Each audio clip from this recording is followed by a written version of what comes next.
Whoa. What's up, everybody? Oh, shit. Forgot to mute it. What's up, everybody? There we go. Now we're cooking with grease. Alrighty. Now I just got to get Instagram going. And then we'll go ahead and start talking. Ooh. For those of you who are new here, my name is Markia. I'm known on social media as the Money Plug. I'm a board certified credit repair specialist and credit score consultant. And I use my platform to teach you guys all about like the importance of building your credit properly. What is credit? How to use it the right way, right? How to choose what credit cards to add to your profile, things like that. And so this is our weekly live. Look, I'm on time today. I'm only a couple minutes late today. I'm on time. It's a record for me. Let's see. Is everything else up and working? Yes, it is. So how it's going to work today, like it always works. When you guys got questions, put them in the comments so that I can answer your questions. Shout out to everybody who attended the webinar this week. It went really well. What was that? Was it yesterday? Jesus, this week is going by so fast. So yesterday I did a webinar where we talked about medical debt. For those of you who don't know, there's going to be a lot of changes coming soon to like how medical debt reports to the credit bureaus and stuff like that. So we went over that. We talked about the effect it's going to have on people's credit score. Those who aren't going to be affected, what other options do you have? Not Facebook got my voice sounding deep. Oh my God, shut up. Ah! What does it sound like? Now you make me want to go listen. Hold on. Now you make me want to go listen. Now I have to go listen. Hold on. I'm going to go listen. I want to know what it sounds like. Where can I go to listen? Right here, right? Maybe not.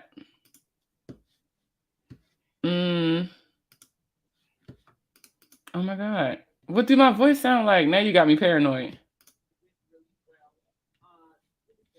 No, that's your phone. It sounds normal to me.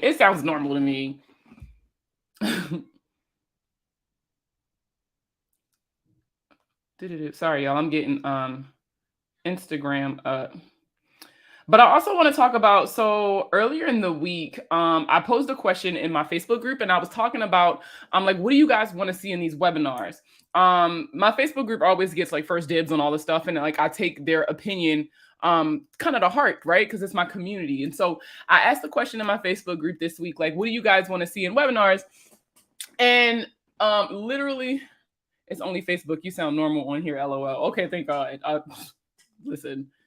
So I asked the question, like, what do you guys want to know? And someone posted some screen grabs that they took from someone else's live with some really interesting information on it. And then, like literally every day I get DMs, emails, things like that, like posts sent to me of other people on TikTok or on Instagram. Oh, thank you so much.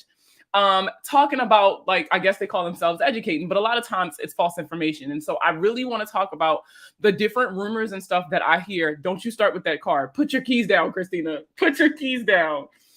I really want to talk to you guys about the differences. I can't even call it a difference in opinion because it's just flat out wrong information. I want to talk to you guys about the wrong information that you guys are digesting here on TikTok. And a lot of times, the reason why these content creators get so many views and likes and comments and just inquiries even into their business is because it sounds enticing. When you don't have money and you owe someone money, when you hear someone say, nah, you don't have to pay it, of course you're going to listen to them because you don't have it to pay. So it's a lot easier to digest what you want to hear as opposed to digesting the truth. But a lot of times when you guys are listening to that truth, you're kind of digging yourselves a deeper hole when it comes to just the whole system of credit. And a lot of them don't care about that, or the majority of them don't even care. What they care about is the clickbait. What they care about is getting you into the funnel for their business. That's what it's all about. And for that reason alone, I had no problem doing the series that I was doing, where I would expose these people. And then eventually they got upset and I ended up having to stop because it was getting called bullying. But when people are knowingly spreading misinformation, I feel like it's my duty as somebody who is a huge like pusher of the truth, right? I feel like it's my duty or I'm obligated to dispel those rumors, to open your eyes to the truth. No, it might not be what you want to hear, and that's fine. I can sleep better at night knowing that I taught you what the truth is when it comes to your credit. And so I'm going to show you guys it's just a couple of questions. And again, if you guys have questions, it don't have to do with nothing. If you guys have questions, please put them in the comments and we can talk about those too. So I'm going to change the thing a little bit and let's share this. Literally, it's just like a little couple of things I did to make it easier for you guys to know what we're talking about while we're talking. All right. So this was one of the bigger, and we just talked about this, and I'm sorry, Instagram, I know you guys can't see it. So up on the screen, it says yes or no. It's illegal to report medical debt on your credit report. So, we talked about this a little bit yesterday when we did the post-webinar. We did the post-webinar credit Q&A, right? I talked about how a lot of people get on here and talk about how it's an automatic HIPAA violation if medical debt reports to the credit bureaus. During the webinar yesterday, I really broke it down so that you guys could better understand it, but it's not illegal at all for medical debt to report to the credit bureaus. The FCRA, or the Fair Credit Reporting Act, actually works alongside HIPAA to ensure the privacy of the information that's reporting to the credit bureaus. And because of that, that is why it is completely legal for medical debt to report. Now, how that medical debt reports to the credit bureaus is going to be what determines the legality of that specific account. There is nothing inherently illegal, right, about medical debt reporting to the credit bureaus because you owe this money. And when you guys really need to start reading the fine print for things, because the FCRA specifically states that it is completely legal for a it's not just a doctor, so I really want to be very careful with limiting my verbiage. But whenever you go to get a service done, a healthcare service or healthcare equipment or something like that, whenever you get anything like that done, you give them permission to share your information in an attempt to collect that debt. You do that when you consent to service with these companies. However, the information that they share to the credit bureaus needs to be the bare minimum, right? You teach old methods, shaking my head. It is not. Oh, girl, I'm so glad you're in here so I can go ahead and put you on the spot. You want to know why it is not illegal? And you know what? I'm so glad you said that, sis. This is why I love TikTok. This is why I love TikTok. Let me go ahead and get rid of that because I want to show you something. It is not illegal for medical debt to report to the credit bureaus. It is not an old method. If there has been no new laws introduced to change the old laws, then the old laws stand. There has been no changes that makes it illegal for medical debt to report to the credit bureaus. None at all. That's not an old method. That actually isn't a method at all. That's literally the law. It is legal. And I'm so glad you said that because let me pull up my slides from yesterday. And even during the webinar, I literally went straight. She's not a troll because she is not a troll because she probably honestly believes that. She probably honestly believes that it is not illegal for these companies to, for these people to say that it was illegal. It's an old method you're teaching. Huh? I'm not teaching a method. So what are you saying? I never said it was illegal. I said it's an old method you're teaching. I didn't teach a method. I just stated a fact. I'm confused. What method did I teach that was old? But this is another reason why I wanted to do this live today. Please be very careful with the information that you're digesting here on these apps. Y'all know what I always say. Trust, but verify. That's why when we do these free webinars, I'm giving you guys the actual link to the actual laws from the FTC. I'm giving you guys the actual, I'm going to show you right now. So this slide right here that I showed yesterday during the medical debt webinar right here, this right here is literally a copy and paste from the Health and Human Services Office for Civil Rights website. And it specifically states that does the HIPAA privacy rule prevent reporting to consumer reporting agencies? No. The privacy rule's definition of payment includes disclosures to consumer reporting agencies. These disclosures, however, are limited to the following protective health information about the individual. So they can legally report medical debt to the credit bureaus. It's just that, hold on. Somebody asked the question. Oh, okay. Okay. I'll answer that in a second. So this specifically states that it is not illegal for your information to report. So if the law specifically states it's not illegal for this information to report, then you cannot instantly claim a HIPAA violation as soon as your medical debt reports to the credit bureaus. And then a lot of times, what a lot of you don't understand is that when you go to these doctors' offices and these hospitals, a lot of you end up signing what's known as a HIPAA authorization or a HIPAA release form. And you don't pay attention because you're just, you're in processing into the hospital. You're doing whatever you got to do to get your care. And so you don't pay attention to the documents that you're signing. And quite a few of you have signed these documents. So then when you file these complaints saying that you guys violated HIPAA, they'll be like, no, we didn't, because you gave us permission to share this information. A lot of you are just blindly following the 15 and 30-second clickbait videos that you see on TikTok.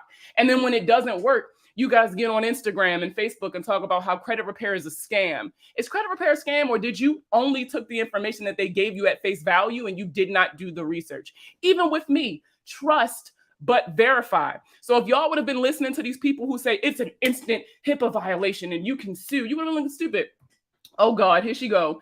In court, you can claim invasion of privacy and you can opt out of the consent form. If you did not opt out of the consent form prior to that bill being generated, if you did not rescind your permission for them to share your information in that attempt to collect that debt before the bill was generated and sent to collections, then it does not apply to that debt, because you gave them permission to share your information.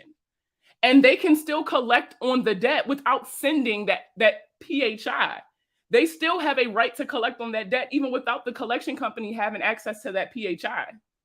Because the PHI itself is not what puts you on the hook for that debt. The PHI is not, okay, that's fine. You can put court in capital letters and still everything you're saying is not valid. There are always other factors into that. If you give them permission, right, to share your information in an attempt to collect a debt, then they're going to share your information with these collection companies. But the information that they share is not what makes you obligated to pay. That is not what draws up the amount that you owe. Do you get what I'm saying? Maybe not, because you don't want to hear it. What I'm saying is the information, the PHI that they share, is not what makes it right or wrong for you to, like you get what I'm saying? You can opt out all you want. That does not make it illegal for them to report medical debt to the credit bureaus. I literally said you can opt out at any time. That's fine, but they've already shared the information because you already gave them permission for it.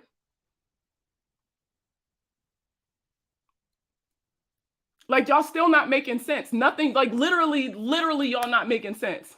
You can opt out all you want. That does not absolve you of owing that debt. That is what I'm saying. You'll still owe that money. It's just that the PHI cannot be shared anymore, which is fine, because the PHI, right, is not what is used to determine whether or not you owe that debt. It's not about arguing with people who don't want to listen, and I get it, and I apologize, y'all, but it's all about misinformation.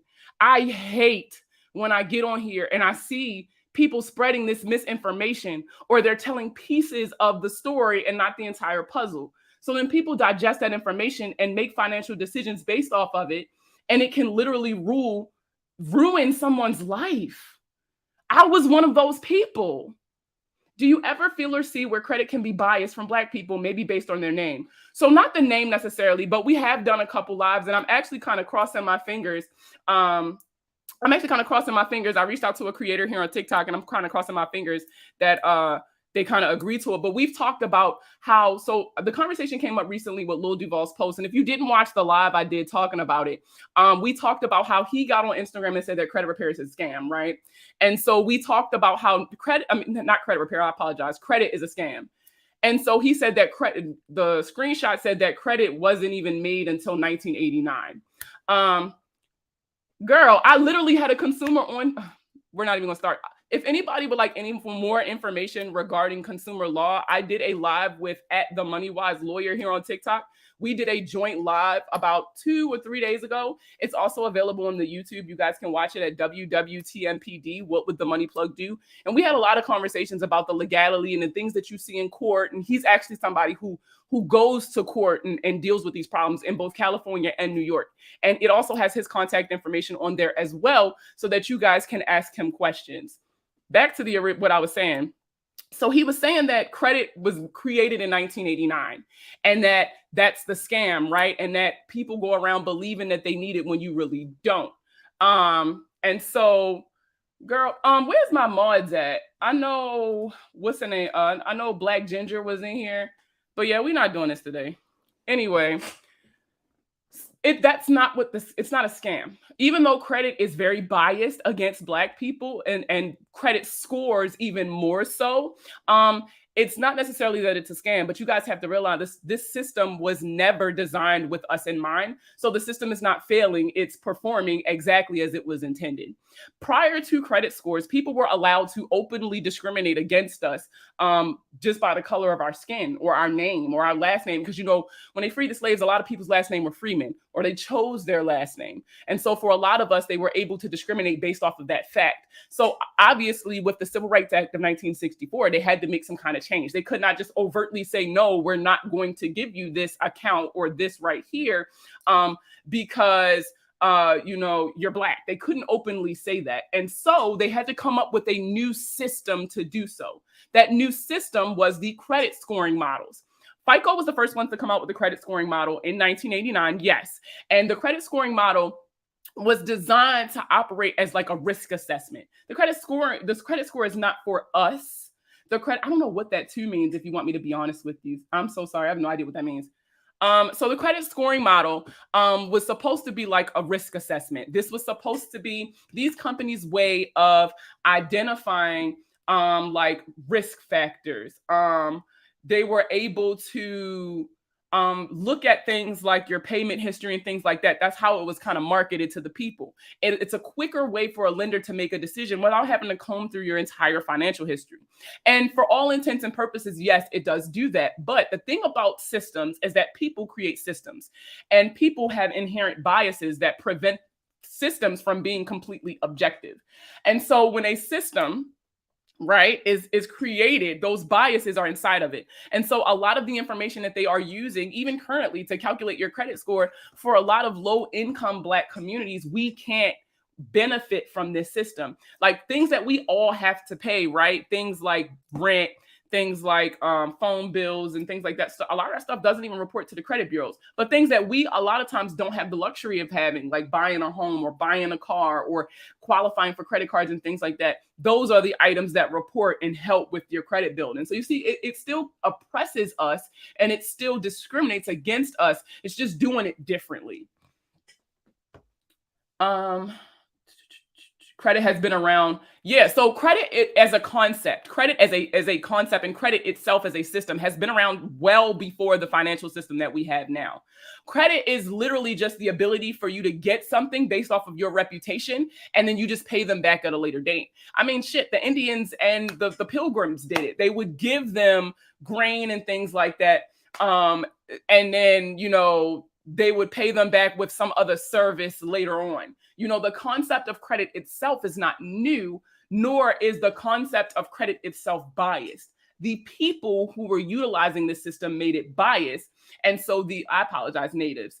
And so the people are the ones that created the credit scoring system, right? And so the people are the ones who are discriminating against us. Now, what a lot of people also don't understand is the correlation between like redlining and if you look at if you pull up a city map and you look at like the average credit scores for certain communities, you'll see that it's kind of redlining plays a huge role in resources that are provided to communities. That's why most like urban communities, right, Black communities, a lot of them are food deserts, banking deserts, and those who live in those communities all fall well below the poverty line in most cases. And so because of that, most people in that area have bad credit. And so because of that, like that kind of keeps like the thing going, right? You can't move into other neighborhoods because you don't have the credit score to support moving to that new neighborhood. So it's kind of like a whole convoluted thing that works with the other oppressive systems that we have in place to discriminate against us. But credit in and of itself is not discriminatory or racist. It's the systems that are using credit in and of itself that are discriminatory. Somebody said respectfully, at this point, I'm going to just die at home. I hate owing medical debt. Have you spoken about business credit and how to establish it? I have not. I mean, I've talked about it briefly, but no, I mainly do personal credit here. Why is it such a fluctuation between credit bureaus, especially if it's the same information reporting? So, what you have to understand is that each individual credit bureau is a company. It is not government owned, it's not government run. And so, each company has to be competitive in and of itself, right? They have to have something that makes them stand out because companies pay these credit bureaus to report their information. Companies pay the credit bureaus, right? To like, hey, make sure, hey, we're going to pay you and use your reports to make our decisions. And so they have to find a way to stay above the rest, right? And so, because it costs money to do these things, some businesses don't report to all three bureaus. A lot of times when you pull up your report, you'll see some accounts only report to Experian, or maybe Experian and Equifax, or only TransUnion. That difference in and of itself can cause fluctuations in your credit score, as well as no individual credit bureau has released completely their exact algorithm for calculating your credit score. And so no one truly 100% knows how it's done. However, if every single creditor was to report to every single credit bureau exactly the same, right? Exactly. Every account, every dollar amount, every derogatory mark, it probably would still be a minor fluctuation. Now, the differences between scores, between so a FICO 8, FICO 9, FICO 10, FICO 10T, that's something different. The different FICO scores over the years were supposed to be ways for FICO to kind of stay on top of the changes in the economy, technology, things like that. So, really old scoring models like your FICO 2, your FICO 4, and FICO 5, some industries still use that. You guys will identify those as your mortgage scores. However, FICO 8, like your FICO 8 credit card score or your FICO 9 even, is most often used with things like credit cards. So as the time changes, the score that they actually are going to use to make these determinations on whether or not you qualify for stuff will change. But the foundation is still the same. The 5 categories are still the same. It's just that the percentages might change, or the information that they include in their decision might change. But the 5 categories that are used to calculate your credit scores is your payment history, your credit utilization, or how much of your available credit you're actually using, your length of credit history, so how long you've been building credit, your mix of accounts, so do you have a lot of credit cards, do you have a lot of loans, or do you have a good mixture, and then inquiry/new accounts. Yeah, the FICO scores are drastically different between them. Yeah, because the percentages may vary, but the foundation of how your credit score is calculated is still the same. Listen to this woman. This is the knowledge we need to have a seat at the table. Yeah, a lot of people think that credit is just your ability to go buy a car or go buy a house. So like if they, have a family house that they've been living in for decades and then buy cash cars, they think they don't need credit. But that's actually not true. Credit is ingrained into the financial, the U.S. economy, right? And it's unfortunate, but it's true. And so it affects things like where you can live, because if your credit score isn't a certain number, you can't move into certain neighborhoods. It affects where you go to school, because the interest rate on student loans is ridiculous for some people. And so if you can't afford to go to an Ivy League university, it doesn't matter if you get accepted or not. You're going to have to go somewhere else. It affects your car insurance. Even if you buy cash cars, you got to pay car insurance, right? Your car insurance is impacted by the information that's provided to consumer reporting agencies. And a lot of people don't know that. There's so much like credit is literally intertwined in so many of the other decisions that have absolutely nothing to do with buying a home or buying a car. So even if you feel, even if it's not fair, we have to learn the system. We have to know the rules to play the game. We as the people need a bureau for these creditors that scam the poor with hidden fees, and not the Better Business Bureau or Consumer Affairs. So technically it's supposed to be the Consumer Financial Protection Bureau. And I feel like they started out with good intentions, but nobody anticipated COVID. Nobody knew the impact that was going to have on our economy. And because of that, a lot of people, it was already a lot of people who already had bad credit. But after COVID, so many people lost their jobs, ended up losing their homes, lost their cars, lost their lives. And so now like the world, or our world, right, America, is scrambling to kind of get that normalcy back. And that means we're going to have to start disputing stuff and fighting stuff. And Every company thinks their policies are ironclad until something like this happens. And now companies are realizing that the policies that they had in place did not protect them from certain things. So there's a madhouse right now while people are scrambling, trying to make sense of the new normal. And so the Consumer Financial Protection Bureau, for all intents and purposes, are the bureau that's kind of tasked with making sure that they enforce the Fair Credit Reporting Act. But, they can only do but so much. And then they report to the FTC, right? And then the FTC is like, look, we got enough on our hands. So it's like, it sucks, and they're overwhelmed as hell, but there is a bureau there. The poor relied on those cards. Exactly. And then, it's not, and I can't even just blame COVID for that, because when we have these conversations and we talk about a while ago, I want to say some months ago, we had the conversation about generational curses. If you're Black, I know you've talked about this 1,000 times, at the very least within the last 2 years, right? We talked about generational curses and how generational curses did not start as curses. They started off as means of survival. People had to do what they had to do to get by, right? That's not an uncommon thing. But it's just that as time goes on and things change, you cannot then continue to do the same old things. You have to change with the times. So, coming up, a lot of people were taught you don't need credit cards. If you can't buy it with cash, don't buy it at all. Not knowing that credit cards actually now are the most useful tool in your tool belt for building credit properly. Credit cards were never designed to be in case of an emergency, but then people started teaching their kids like, hey, only use this card in case of an emergency. And so then that kid taught their kids only use your cards in case of an emergency.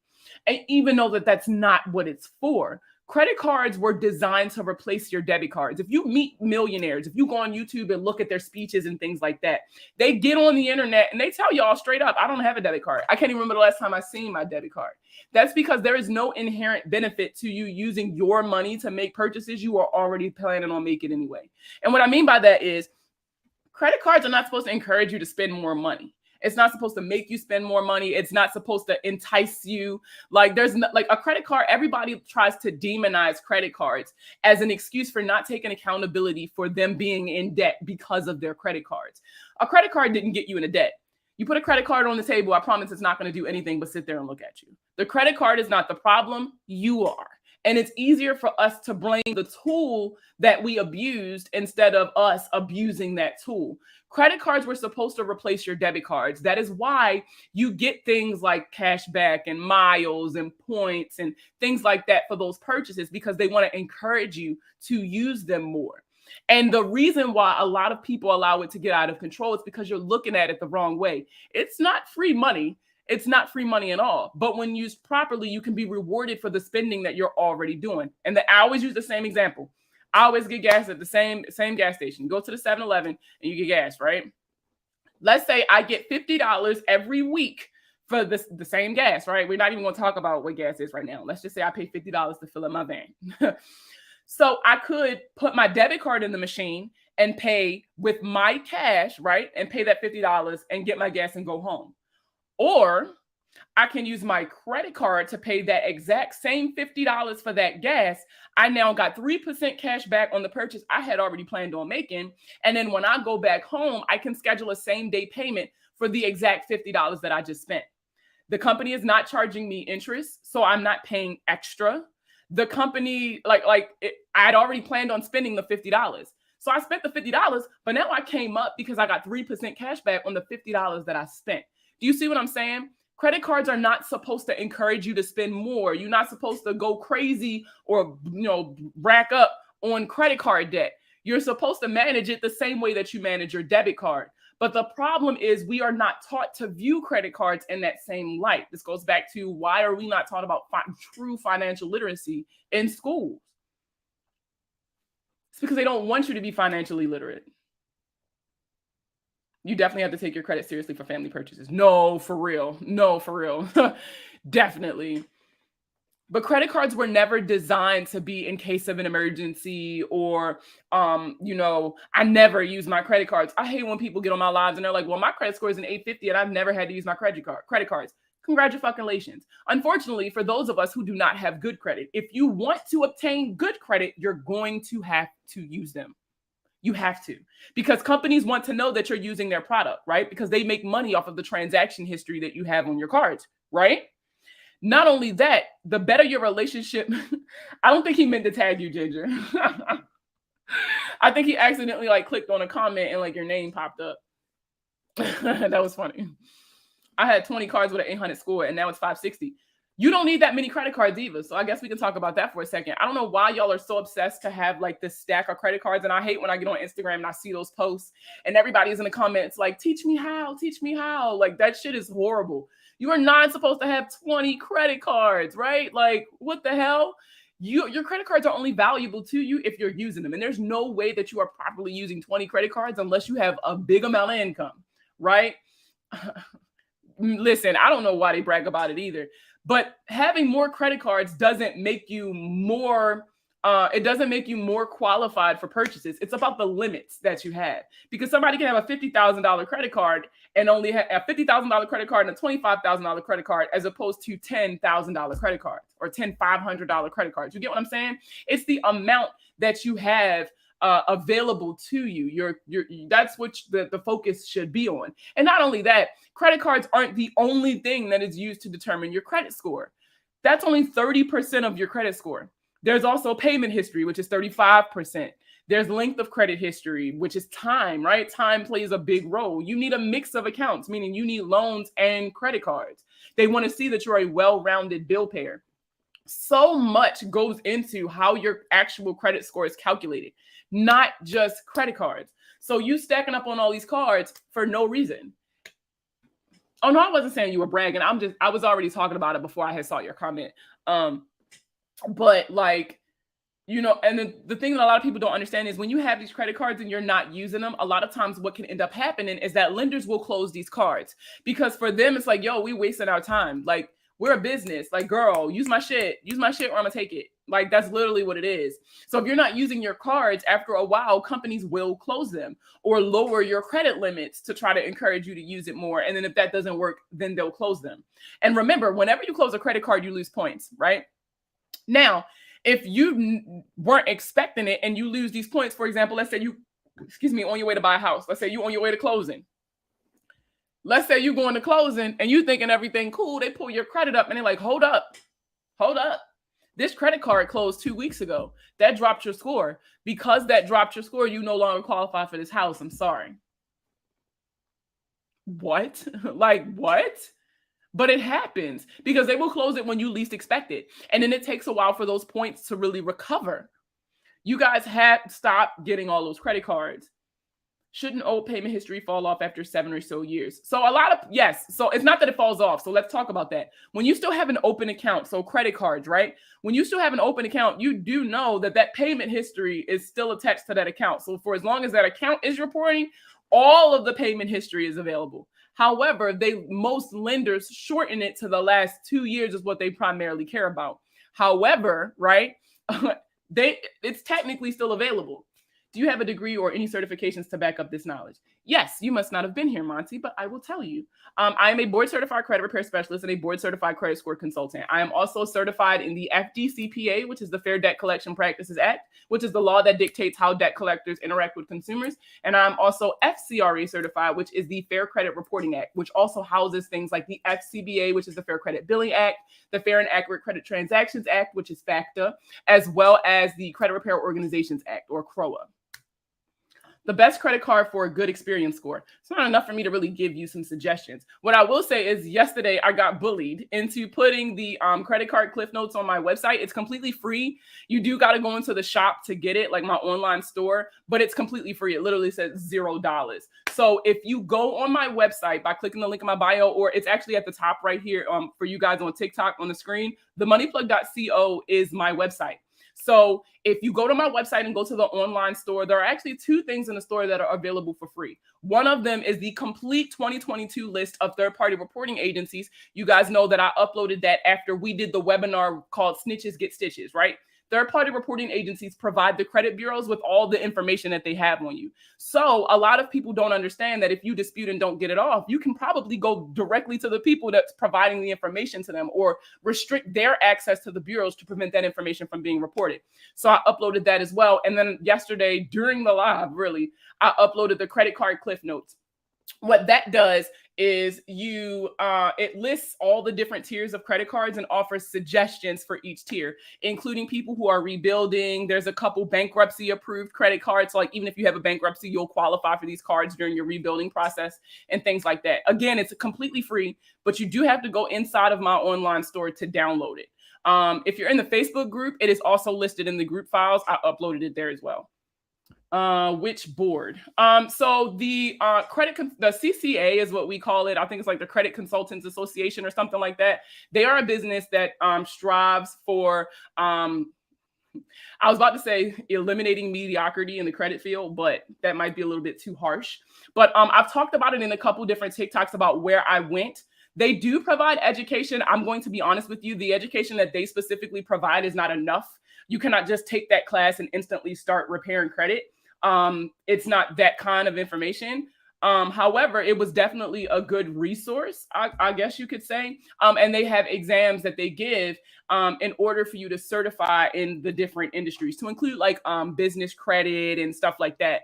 Now, unfortunately, right, for my industry, it is not required that you complete any kind of certification in order for you to be a credit repair specialist. That's why when you guys get on TikTok, you see so many fucking people doing it, because this is $1 million industry, right? That doesn't really have any certifications for you to start it. As long as you got your bond, your LLC, like whatever else your state requires, technically you can get on here and say whatever the hell you want. The problem is that a lot of people don't understand that there are laws in place for credit repair organizations. A lot of you think that this is just some kind of wild, wild west, right? This is like some lawless industry, right? But there's something called the Credit Repair Organizations Act. It's inside of the FCRA, but I highly suggest you guys read it. Not only that, because for a lot of people, Crow is just like, oh, okay, I read it. Your state offers a lot of protections when it comes to you hiring people, or if you are launching a credit business. So definitely you want to tap in with those resources if that's something that you are interested in, I guess. But again, the CCA it's not going to teach you like how to dispute really. It's going to teach you things like the laws behind certain processes, because it is my feeling that if you don't understand the laws behind the reason the letters are drafted, then you're doing yourself a disservice. A lot of you just blindly send these letters. You just send them out because somebody told you to, not understanding why you would send this letter. For example, when we talked about HIPAA when I first got on here, right? One of the first things that we talked about when I got on here today was that somebody said that it is illegal for medical debt to report to the credit bureaus. It's not. And I know that because I know how the FCRA works hand in hand with HIPAA. And I learned about that by using those resources, the CCA. I've read, you guys know about my credit Bible. I really literally, here it is right here. I literally have like one of these in every room. This is a hard copy of the Fair Credit Reporting Act. However, I did upload the PDF in the Facebook group if you guys are in there. The PDF version is available, as well as in the Facebook group. I also put the FDCPA, which is the Fair Debt Collection Practices Act. That one specifically deals with debt collectors. But I didn't have that physical. I only have that one as a PDF. So if you guys are active on Facebook, it's there for you guys. And I also pass it out during webinars when it comes up in conversation. Can you explain how the Santander class action lawsuit will affect or update customers' credit reports? So when for most people, it really depends on, there were multiple lawsuits, let's start there, against Santander. Now, most people, for those of you who had loans, especially that were still open with Santander, some people were forgiven. Some people had the Santander accounts completely wiped off their credit reports. So I can't really say like what's going to happen to you. It really depends on if you got in on the lawsuit while it was going on and what you qualified for. I think like they were looking for specific things in you guys' accounts. So if you bank with Santander or your loans are through Santander and you think you qualify for whatever's going on with that lawsuit, you definitely want to reach out to a consumer lawyer. I know that we're talking about credit myths, but can we have more information on your credit course? I'm so excited. I literally first talked about it yesterday. How are we already talking about it? So yes, there is a course coming out. Y'all are bullying me. There is a course coming out only because, right, I get on here and I can say as much as I want. But a lot of people, I go live randomly, so a lot of people miss them, or a lot of people just don't have time for when I'm actually live to ask questions. And so I was bullied into starting a credit repair course. It's literally going to teach you from the basics. So we've ironed so far in the process, and I talked about it a little bit yesterday. We've ironed out the outline for the course, and the main body of the course already has over 40 modules in it. And I'm talking we deep dive. It's not just send this letter, send this letter, send this letter. It's literally, this is the FCRA. These are some common FCRA violations that we see. When you see these violations, this is what should theoretically happen, right? I'm taking, like, I can't even describe to you the amount of information that's going to be in here. I'm working on cheat sheets, worksheets, workbooks, everything. So it's a lot of information. So it is going to take some time. I'm trying to shoot for September. I'm being very optimistic, maybe naively so, but it is coming and I'm really excited for it. It is going to be self-paced. However, when the class launches and is live, we will be running iterations of the course, because there's going to be a separate Facebook group where we go live and talk about the information that was released that week, what questions you guys got. Because if you know me, I don't care about, I don't know. For me, it's all about understanding. You have to understand the information in order for you to really see progress. Because for those of you who just throw money at the problem and you're like, I'm just going to hire somebody to fix this for me because I just don't got time, you're going to end up in the same place that you were in, because you never stopped and identified what the issue is. You never stopped to understand, how did my credit score get here? A lot of you don't even understand how your credit score is calculated. And so this course is going to kind of take all of that information, all of the 200 and something TikToks that I've done over the last 18 months, and really put it in a place where you guys will always have access to. Once you purchase the course, you will always have access to the information, even once it's updated. So I'm excited. It's not out yet. You can always sign up for my email list if you want like updates for when it's coming out and things like that. But yeah, so that is coming out. That's it. I didn't even make a post yet. That's so funny.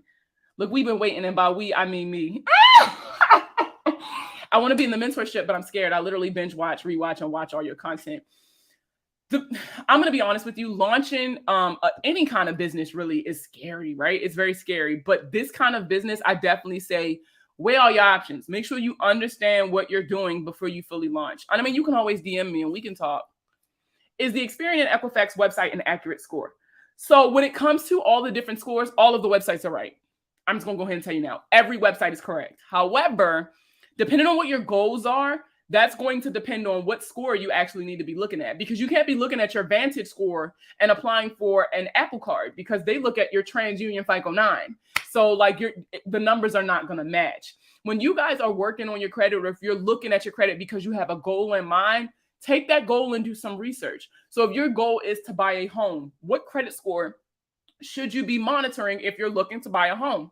It's not Credit Karma, right? You need to be looking at your FICO 2, your FICO 4, and your FICO 5. These are known as your mortgage scores. So you really need to be able to identify what score you should be looking at first, based off of the goals that you set for yourself and for your finances. Jelly, I love you, just so you know. What other credit questions you guys got?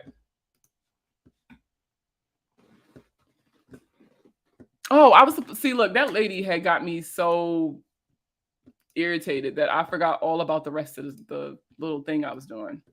So the first question we went over was like,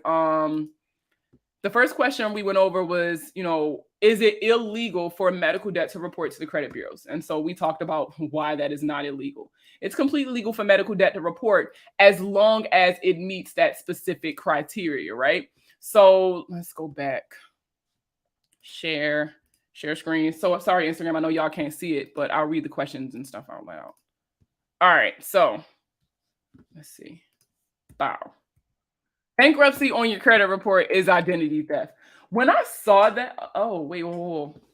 Where do I find the FICO 2, 4, and 5 scores? So me personally, I use my FICO. I love my FICO simply because not only does it make it super easy for me to see my scores in the different categories and stuff, but it tells me what's wrong with my score and what I need to focus on in order to improve that specific score. So there's probably a couple other places you could look, but me personally, I have a subscription with my FICO. It's myfico.com. Okay, boo, I see you. Is you accessing your mortgage score, does it ding your credit? No. When you pull your credit, there is no penalty, right? There's no penalty whatsoever. But when you give a company permission to pull your credit, you get charged that inquiry. I love you and more, especially for what you do. That is great talking at credit scores, but which bureau are you talking about? All of them. We're talking about all of them. Will medical bills now be removed from your credit report once you pay them in full? So the changes that are supposed to be happening July 1st, it's going to come in waves. They said like the first iteration is supposed to be paid medical debt is going to be removed, and then they're going to extend how long they wait before reporting to the credit bureaus when you have a debt that's owed. Instead of waiting 6 months, they said they're going to wait a year, I believe, before they start reporting to the credit bureaus. Now, the other change that they said probably won't really go into effect until the beginning of next year is that any debt that is less than $500 will no longer report to the credit bureaus. I'm sorry, any medical debt. I don't know if I said that. I couldn't remember if I said medical. Any medical debt less than $500 will no longer report to the credit bureaus. That's not to say that you will no longer owe this debt, but it just will not report to the consumer reporting agency, so it won't ding your credit score. Now, if it's greater than $500, again, they're going to wait longer now to report to the credit bureaus, right? So instead of 6 months, it'll be a year. So you'll have more time to kind of get it under control. But if it's less than $500, it's not going to report anymore. Eat to know about even if you pay down your debt once it reaches 7 years, it ends. So here's the thing about money that you owe and the reporting time. Just because a debt is not on your credit report doesn't mean that you don't owe. So if you have a debt, right, or oh, that's what you're saying. So no, whenever you make a payment on a debt, that resets the reporting time. So every time you make a payment, that extends the life of that debt for another 7 years. Does that make sense? Because the reporting time is set by either the date of first delinquency, which is the first missed payment that led to an account being charged off, or it's set by the date of last payment, which is the last time you made a payment. So every time you make a payment, it resets that 7-year clock. I've been paying Experian a monthly fee for credit monitoring. Is that a waste? If you've been finding value in the information that they're giving you, no. When it comes to which credit monitoring service is the best for you, that's a personal preference thing. For me, I have 2 subscriptions, Smart Credit and my FICO. I have Smart Credit because everywhere else, with the exception of Identity IQ, everywhere else, when you download your credit reports from them, it's always 3 separate reports, and it's just too much information. I'm not flipping through these reports back and forth like that. Whereas Identity IQ and Smart Credit, for me, were the best because they put all 3 of my credit reports side by side, which makes it easier for me to fact check the information that they're reporting. I found so many errors on one account, but the bureau will not remove. I've disputed what to do next. So here's the thing. You guys have to understand the sphere of responsibility when it comes to credit bureaus and creditors. Credit bureaus are just middlemen, sorry. I always say that they're really similar to the president of the United States. We think they're in charge, but they actually have absolutely no power. They can't make decisions on their own. They're just regurgitating the information that the creditor is giving them. So if you dispute with the credit bureaus and you don't get anywhere, okay, go to the creditor. So a lot of times what I'll tell people is if you dispute with the credit bureaus and it comes back verified, the next thing that you want to do is send them something known as the method of verification letter. And all that does is it asks them, hey, who did you talk to verify this information? Because I know you didn't pull this out your ass. And I don't want to hold you responsible for the inaccuracies that's reporting on my credit report. So who did you talk to so that I can go talk to them and get this rectified? And they gonna snitch. Because one thing about the bureaus, they do not want that fine if it comes back that they are that information is still inaccurate. They want to save their own skin. So they're going to tell you exactly who the fuck they talked to verify that information. And then you'll go to, and it's usually the company that owns the account. So then you would go to them and you would dispute it directly with them. What was the website you recommended for renters to help out with credit, and how does it work? So we talked about rent reporting. And rent reporting, what it does is it allows you to report your monthly rent payments to your credit report. Because remember, payment history is 35% of your credit score. So if you're reporting on-time payments for your rent, right, this means that you'll have more on-time payments on your credit report, which will boost your score. So the one I recommend is BoomPay, only because BoomPay reports to all three credit bureaus, and it's just the company that I had personally used and recommended. And I personally sat down with someone high up in the company and had these conversations with them about their system. So that is why I recommend BoomPay. But there are other companies out here. There's Rent Reporters; they're perfectly fine. Then there's Rent to Karma. There's like a couple other places, but you just find somewhere that you're comfortable with. Make sure that they're reporting to as many bureaus as possible, right? Because you don't want one score to be heavily inflated and the other ones aren't affected. You want to make sure that they're reporting to all three bureaus, or at the very least two bureaus. If you pay it debt off, will it restart for 7 years? Yes. If you pay off a debt that's currently reporting on your credit report, then it is going to now report for an additional 7 years, because it's based off your reporting time is based off of the date of last payment for paid accounts or the date of first delinquency for unpaid accounts. My credit score is low and I'm not sure where to start. Any suggestions? You're great, by the way. Well, thank you. So what I will say is that if you have a low score, first you need to identify where's the leak coming from. You got a hole in the boat. So you got to figure out where's that hole coming from. Pull up your entire credit report. Remember, your credit score uses 5 categories, no matter which score you're looking at, right? Each credit score uses 5 categories to calculate that score. Your score is based off of the information that's reporting. So that's where a lot of you need to start shifting your focus, and not the score necessarily. But the 5 categories are payment history. All of your accounts need to be as close to 100% on-time payment history as possible. Credit utilization. Out of all of the credit cards you have, and yes, you do need credit cards, you need to make sure that the available credit is as high as possible. Because the lower your credit utilization is without touching 0, the better for your credit score. You're really maximizing the points you get in that section. The next section is the length of credit history, or how long have you been building credit. This is probably the number one section that people ignore. They think they can just get a 750 in 30 days.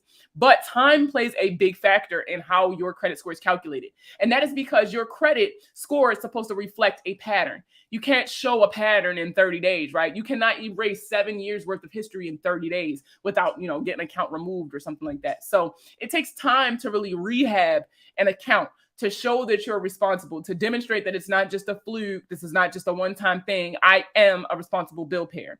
Then there's mix of accounts. You need to make sure you have a good mix of accounts. Are you top heavy? And what I mean by that is, do you have a lot of credit cards, not enough loans? I'm not saying put yourself in debt, but there are programs where, for example, Self, it allows you to pay a loan, right? It will reflect as a loan on your credit report, but actually what they're doing is you're paying money into a certificate of deposit. And so you're actually saving money instead of paying off a loan, right? So it's kind of like twofold. So it's boosting your credit score and helping you save. So there's a lot of accounts out there that can help you with that. And then, the last category, is going to be inquiries.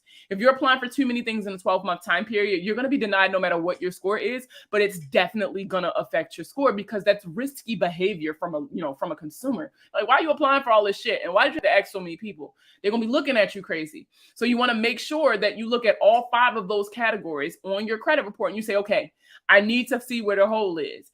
My boat is sinking. Where can I put some patches up and then start getting the water out of here? Should I go ahead and pay the collection agency that's collecting on my hospital bill? So when it comes to medical debt, I'm not going to tell y'all what to do. My job, when it comes to anything, really, my job is to give you all of your options and you make the decision that's best for you. What I will say about medical debt is, remember, the new change that is coming to how medical debt reports to the credit bureaus is, 1, medical debt less than $500 will no longer report to the credit bureaus. And 2, paid medical debt will come off of your credit report. Now, when it comes to how you pay debt, there's 2 options. You can either settle for less than owed. Well, you have more than 2 options. It's 3. You can settle for less than owed. You can settle for the full amount, or you can negotiate a pay to delete. And this is collections specifically, right? Because you can't do a pay to delete on a charge off. So if you decide for it to settle that amount for less than owed, it's still considered a paid account because the balance is now 0. So when that change goes into effect, ... you get what I'm saying? So if the debt is greater than $500, you definitely want to kind of prioritize that right now with trying to settle it. And if it's less than $500, I still say pay your bills, right? But you don't really have to prioritize that account because it's going to be coming off your credit report. Contact the company that placed the charge off closed on and past due balance. They said they don't have an agreement letter indicating that once payment is made, they'll dispute with creditors, but ensure the calls are recorded and I recorded the call also. Is that okay? It depends. So you have to first look at their policies. Sometimes in their company policy, it will specifically state why like the account is not coming off. They'll say like, oh, it'll specifically say we're not going to remove the account. I hate when companies be like, well, just pay us and then dispute it and it'll come off, because that's not a guarantee. Because what they're not telling you is that they are, right, the data furnisher. They are the people who provide the information to the bureaus.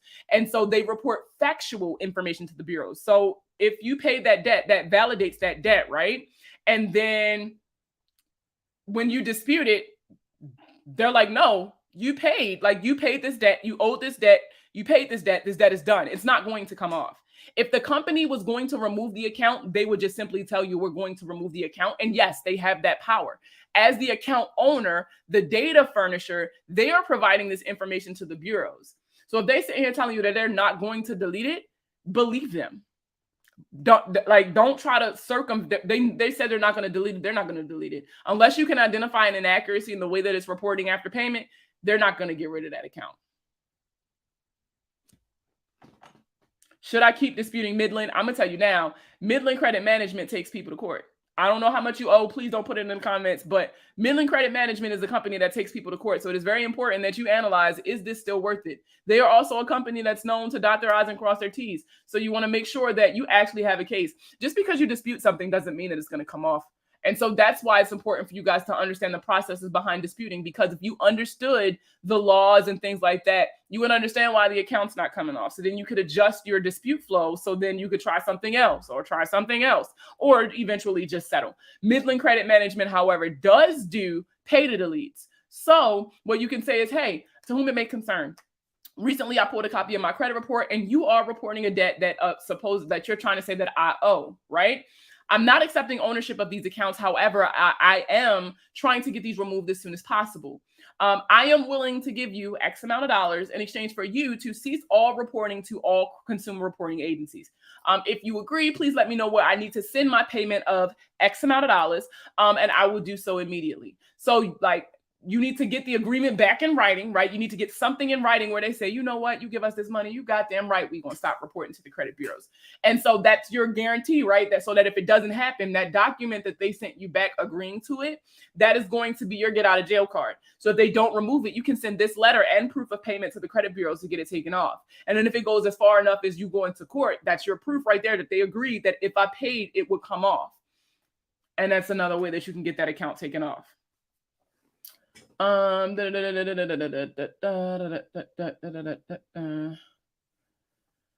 only have one credit card and my balance is good, but my score isn't moving. Should I apply for another one? Why isn't your score moving? Why is your score stagnant? It's not just because of your credit card. Look at how your credit score is calculated. Remember, the foundation of a credit score is 5 categories. Look at those 5 categories and find out what am I missing? Where am I missing points at? So clearly it's not your credit utilization, right? Your balance is good. If your balance is less than 10%, that's clearly not the problem. So what else can I do? Now, what I will say is when you have one credit card, right? You kind of like shooting yourself in the foot because your credit utilization is going to fluctuate way too much.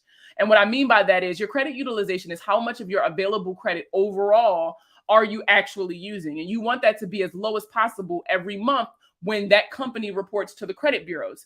And so if you only have one credit card, right? And let's say the balance is like $500 and then something happens and you spend $400 and you don't pay it off before the statement date, now your credit utilization is reporting sky high because that's the only credit card you have. So this is the only available credit you have and you're maxing it out. So the reason why people get multiple credit cards is to spread the responsibility of your credit utilization around so that even when you max out one card, it's not killing your credit utilization.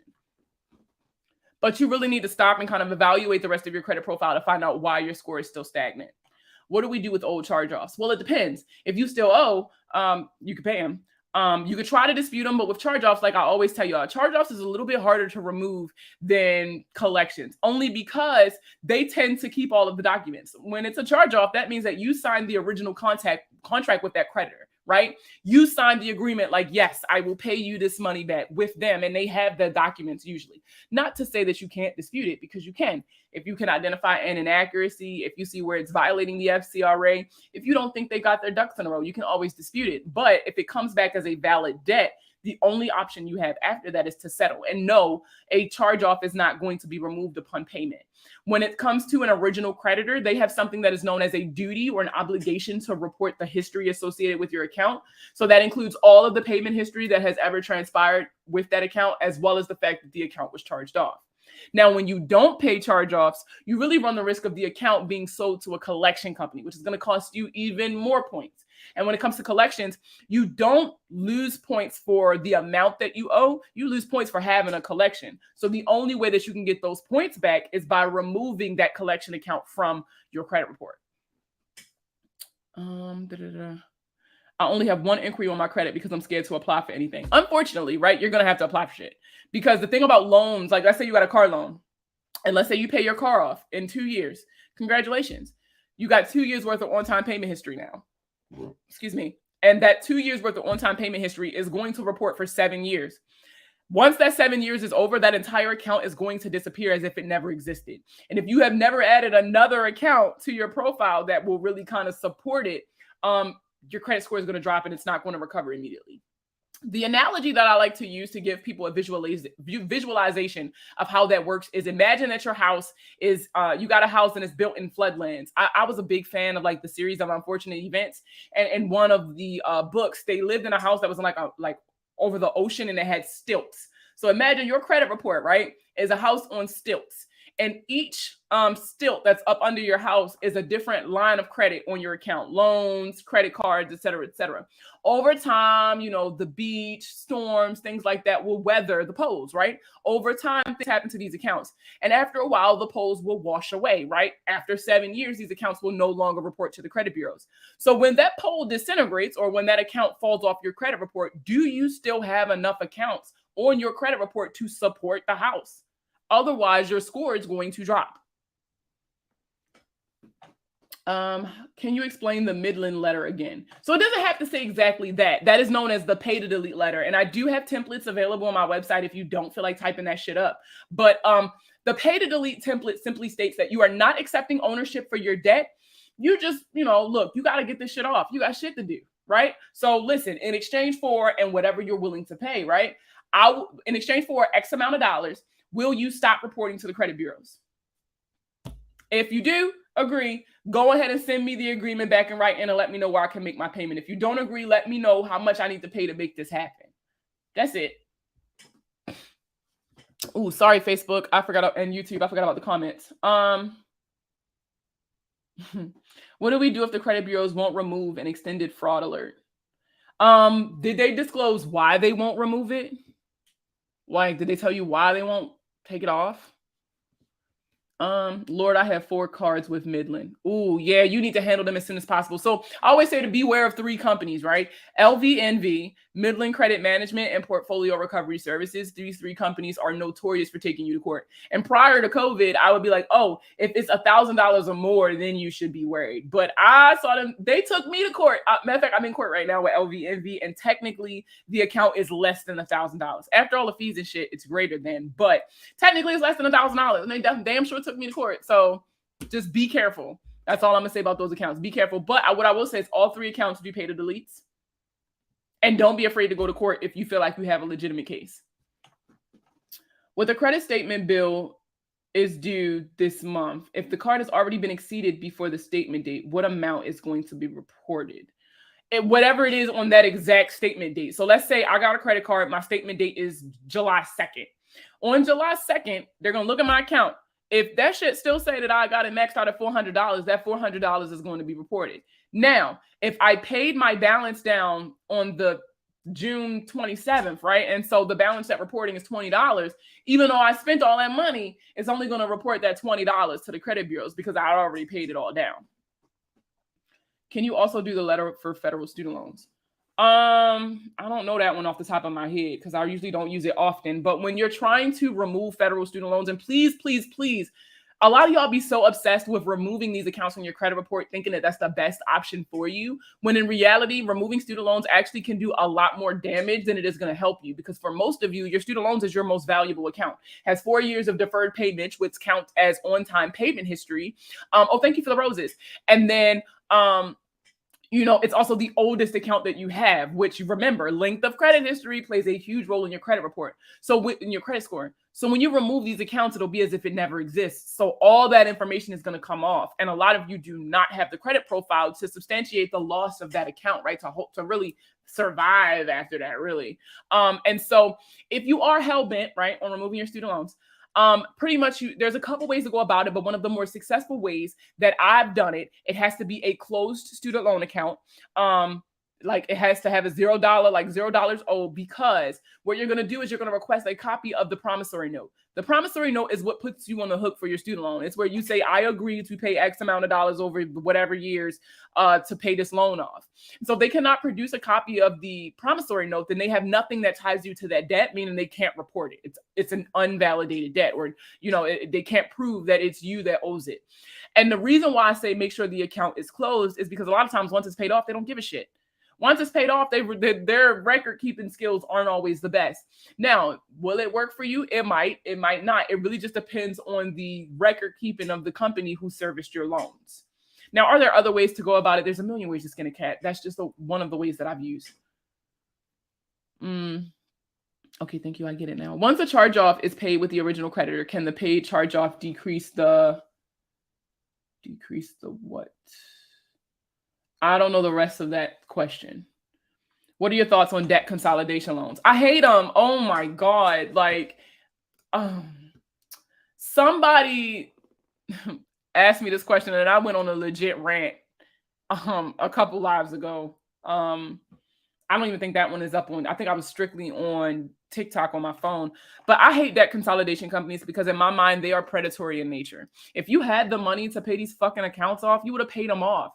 And so debt consolidation companies, not only do you have to pay the money back that you originally owed, but they usually have a high interest rate. So now you're paying damn near double or triple what you originally owed. Not only that, when they do this debt consolidation bullshit, for those of you who have a lot of stuff in collections, they're not negotiating pay to deletes. And what a lot of you don't understand is when you flat out pay a collection, right, that does not improve your credit score. When you pay a charge off, it doesn't improve your credit score. Now, paying these things off can improve your credit worthiness, but a lot of you want points. That's what the fuck you're doing it for. And that's not going to get you points. All they're worried about is settling the balances. They're not worried about trying to get as many of these accounts off or rehabbed as possible.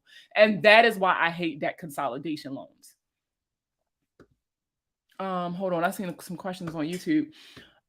They just didn't respond. And I constantly get stall letters saying I'm a credit repair agency, but clearly I'm just little old me. It's not illegal to use a credit repair agencies. The stall letters are just, or the lack of a response is their way of responding, right?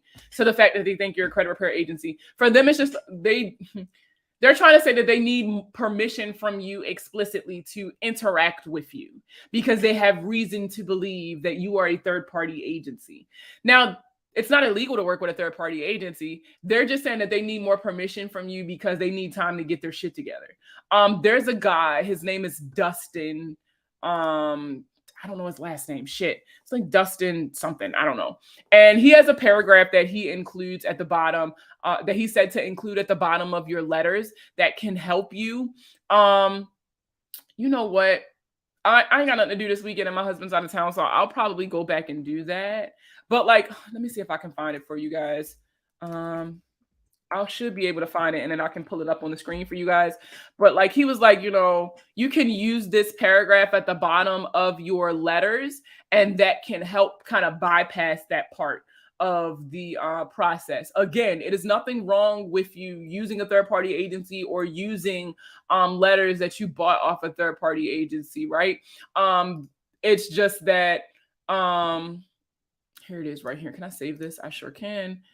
It's just that they try to say that they need more permission from you before they can process your dispute. It's their way of just trying to get their shit together before investigating. It just buys them some time. I'm about to share the screen now so that you guys can see it, screenshot it. Let's see. Sorry, Instagram. I know you guys can't see it, but I'll also post it in the Facebook group. So if any of you are active on Facebook, you guys can share it. And like I said, I did not come up with this. Shout out to Dustin. He's another like credit repair. I think he has a credit repair company, but he's a credit repair specialist, and he uses his expertise to share it with other credit repair organizations. And he's the one who put this out on all of his platforms and was like, this could work. This works. Like he uses it. So, and I started including it in my letters as well. So if you look, screenshot it. Maybe I can turn my camera around Instagram. Hold on. All right, go ahead and screenshot it if you're on Instagram.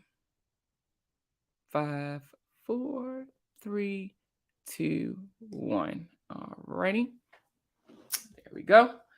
But yeah, so this is the Raquel. I hope this helps. So if you add this like to your letters that are going to the credit bureau specifically, then this should help. Hold on, let me go back to the questions. How do I remove a car repossession from my credit report? So there's a couple different ways that you can go about doing that. One, if you can identify an inaccuracy in the way that your repossession is reporting, you can kind of use that, and you would dispute it the same way you would dispute any other account. Or you could question the legality of your repossession. What I mean by that is if they do not give you the proper disclosures, the proper amount of time before they repo or even after they repo for you to recover or things like that, and you have evidence to support your claim, you can use that to get out of having the repossession on your credit as well. There's a video on my TikTok. You got to scroll down a little bit. I'll see if I can find it for you guys and re-record it this weekend. But there's a video on my TikTok where I talked about how to identify illegal repossessions, like things you should look for. But the biggest thing is you need to know your state's repossession laws. Once you know your state's repossession laws, that'll give you kind of more leverage. You'll know what was supposed to happen, right? And so then you can look at how it happened. And if that's not what happened for you and you have evidence to support your claim, you can use that to get it removed. So you got a couple different choices with the repossession. One thing I will say with repossessions, and I tell all my clients this because I don't even like touching repossessions really because they're usually high dollar amounts. When you are disputing a repossession, this is the most sued debt out of all of the debt I have ever come into contact with, because a lot of times they have everything that they need. All they need is a copy of the contract that you signed at the car dealership, and boom, that's your obligation to pay. And as long as they can provide that, which I promise you they have for the most part, as long as they have that, you're on the hook for that debt. Because when you go to the car dealership, they do things like copies of your credit, your ID, and they verify your identity and then your signatures on the contract and things like that. So if they can provide that, you're on the hook for it. So even if you dispute it, they'll probably just update the account instead of removing it. So you need to be very, very careful with repossessions because they will take you to court and sue. But if you have a legitimate case, go for it. The question was, once a charge-off is paid with the original creditor, can the paid charge-off decrease the score? Okay, so no. It already costs you points. They don't care if you pay it or not. You already lost the points for the charge-off. Paying it is not going to get you those points back. I'm going to tell you that now. And you already lost, like you already paid the consequences, and you're not going to be charged twice for it. You want to see it again? Yeah, I can turn it around for you. Can you see it? Right here. I'm going to try to hold it as still as possible. Let me see. Hold it as still as possible. Can you see it? 5, 4, 3, 2, 1. Okay, I hope you got it. There we go.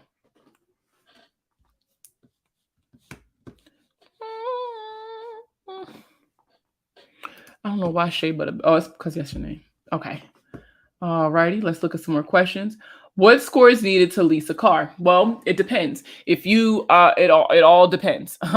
One, you need to be tracking your FICO auto score. Now, obviously, the higher your score, the better. But I mean, you don't need perfect credit to lease a car. You just, because after a certain point, your credit score is just going to determine like the interest and stuff that you're going to end up paying.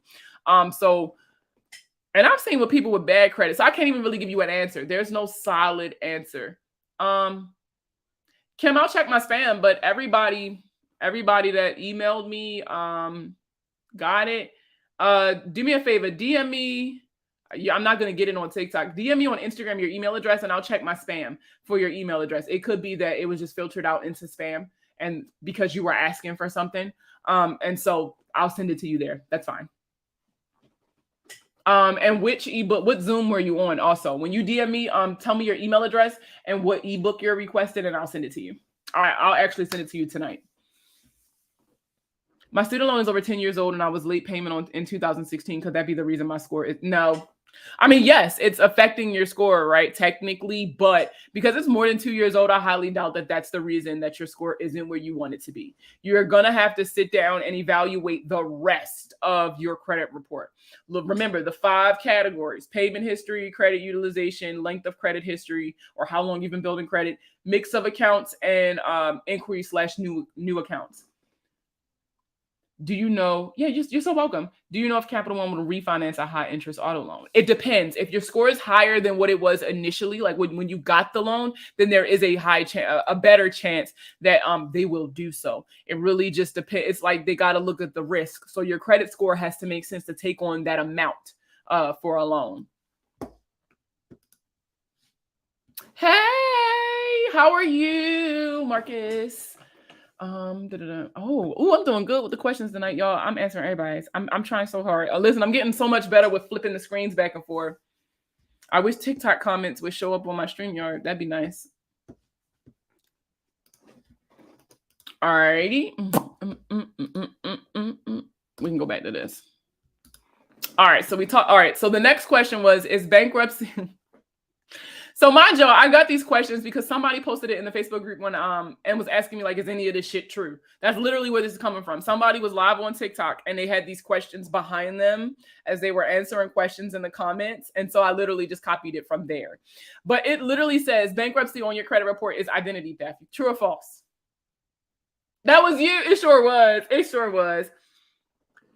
If you swipe left, the comments don't show. So I'm not on my phone. I'm on my computer. If I swipe left, y'all gonna disappear. And I can't, for some reason, I cannot make it bigger. Exactly. False. Bankruptcy on your...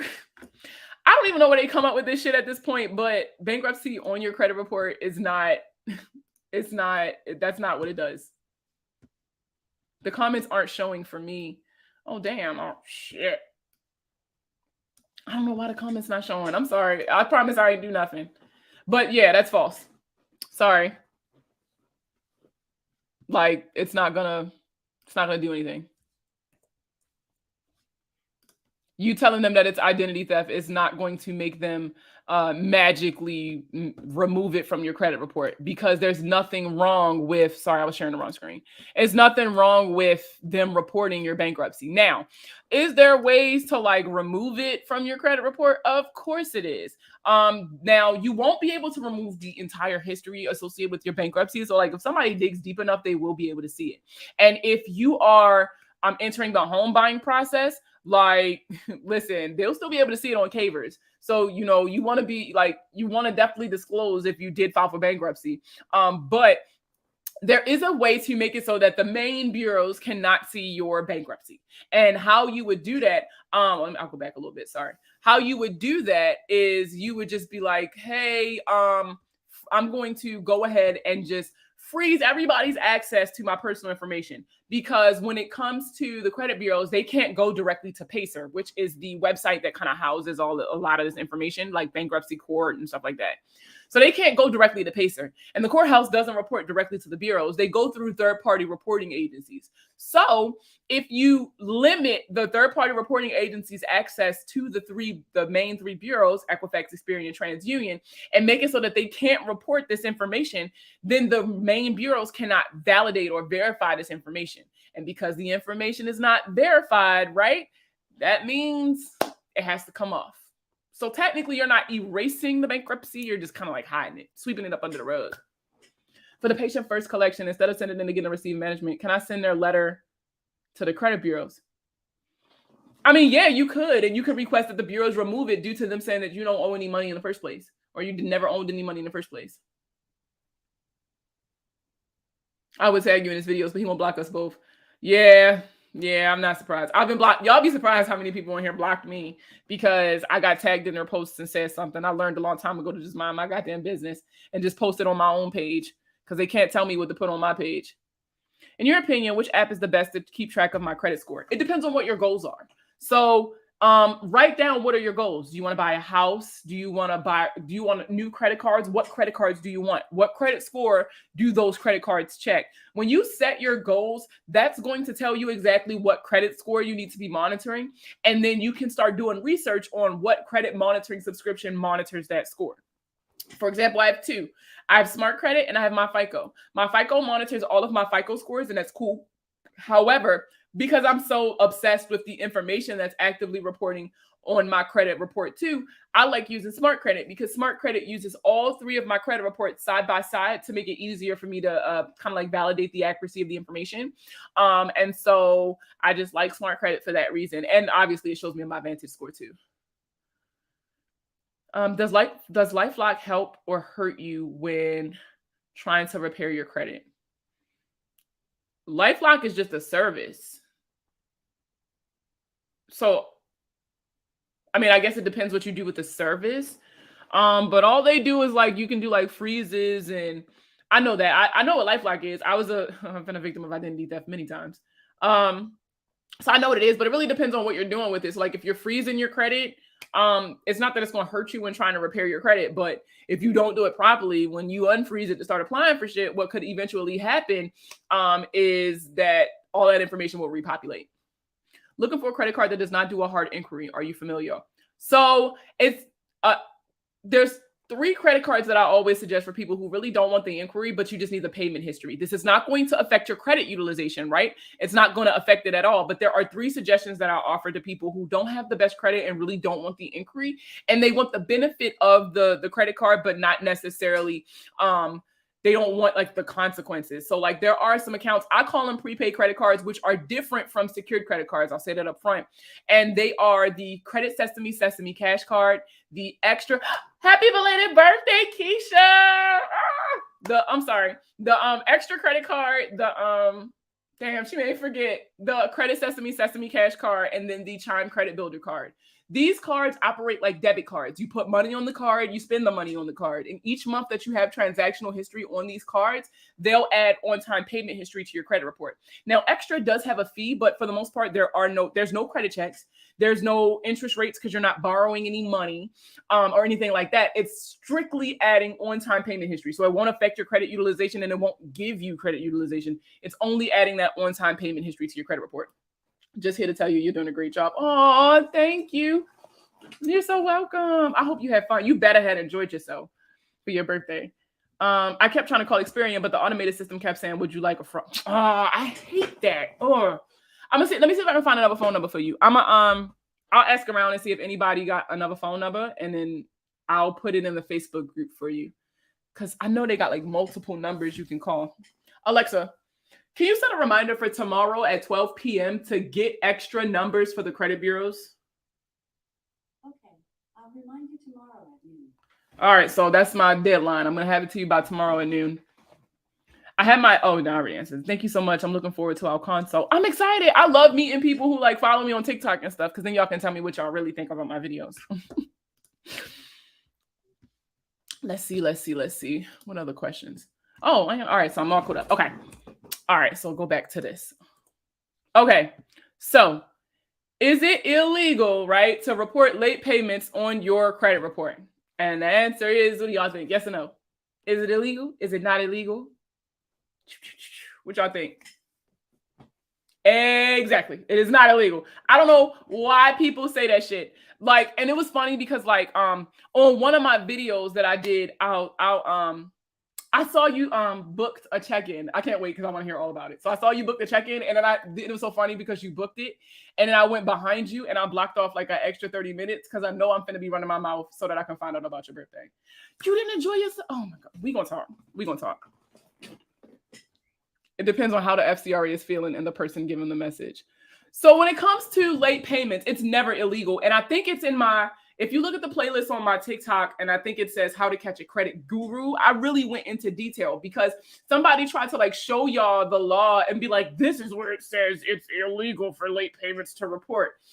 So inside of the FCRA, or the Fair Credit Reporting Act, there is something known as the FCBA, or the Fair Credit Billing Act. And you did enjoy it. Okay. So inside of the Fair Credit Billing Act, it talks about credit cards specifically, right? And so with credit cards, the FCBA talks about how they're supposed to bill you. And so inside of the FCBA, it specifically states that it is illegal to report late payments unless the company can prove that they gave the consumer access to their monthly statement no later than 21 days before the due date. So like they'll show you that first part of the law and not the rest of it. So no, it's not illegal for you guys, for them to report late payments on your credit report if they can prove that they gave you access to your monthly statement no less than 21 days before your payment due date. Now, what I mean by access, internet access count too. So you might not get it in the mail, but if you have like access to the online system and stuff like that, it'll make it so that your monthly statement is available like right away, like right after your billing cycle. A lot of times that's what they'll do, and that's justified in court. How to Catch a Credit Guru Netflix series. Listen, I'll do it.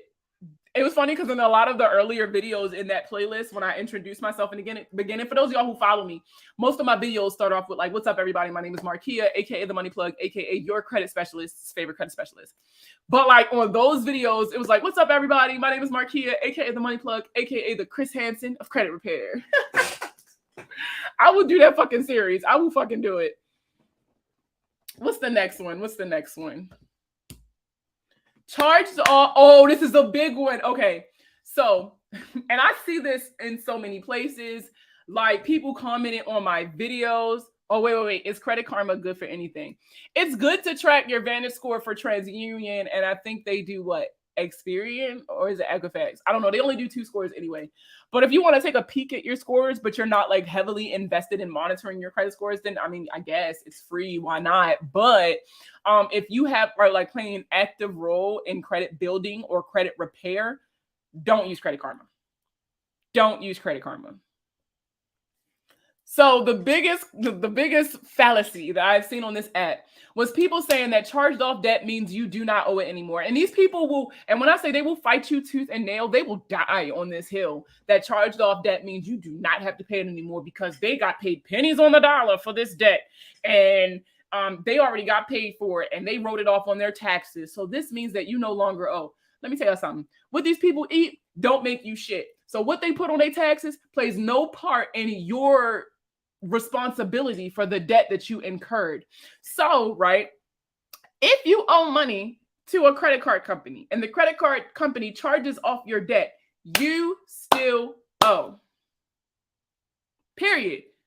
There's no caveat. You still owe. Even if you manage to dispute the account and it comes off your credit report due to an inaccuracy, guess what? You still owe that money. It does not magically disappear. So yes, this is completely false. What's the purpose of the Vantage score if no one needs it? There are actually some companies that still use a Vantage score to determine whether or not you qualify for things. So it's not that it's useless, but the vast majority of the accounts that you guys are getting today does not use a Vantage score. But it's still not, you need to know what it is. That's just like FICO 10 and FICO 10T. There have been no companies who have come out and said, hey, we're using this score now to determine your creditworthiness. But you still need to know kind of where you stand. It's the taxes for me. Listen, y'all believe that shit if you want to. And you know what's going to happen? You won't pay the charge off, or you'll even dispute the charge off your account. And then guess what? It's going to pop up as a collection because they're going to sell it. They're going to cut their losses and they're going to sell it to a collection company. And that's going to pop up as a collection and cost you even more points. Trust me. Doesn't matter if they charge it off or not. If it's a debt that you owe, you owe. Oh, and I think that was it. That was all the questions that from that guy's live that I wanted to answer.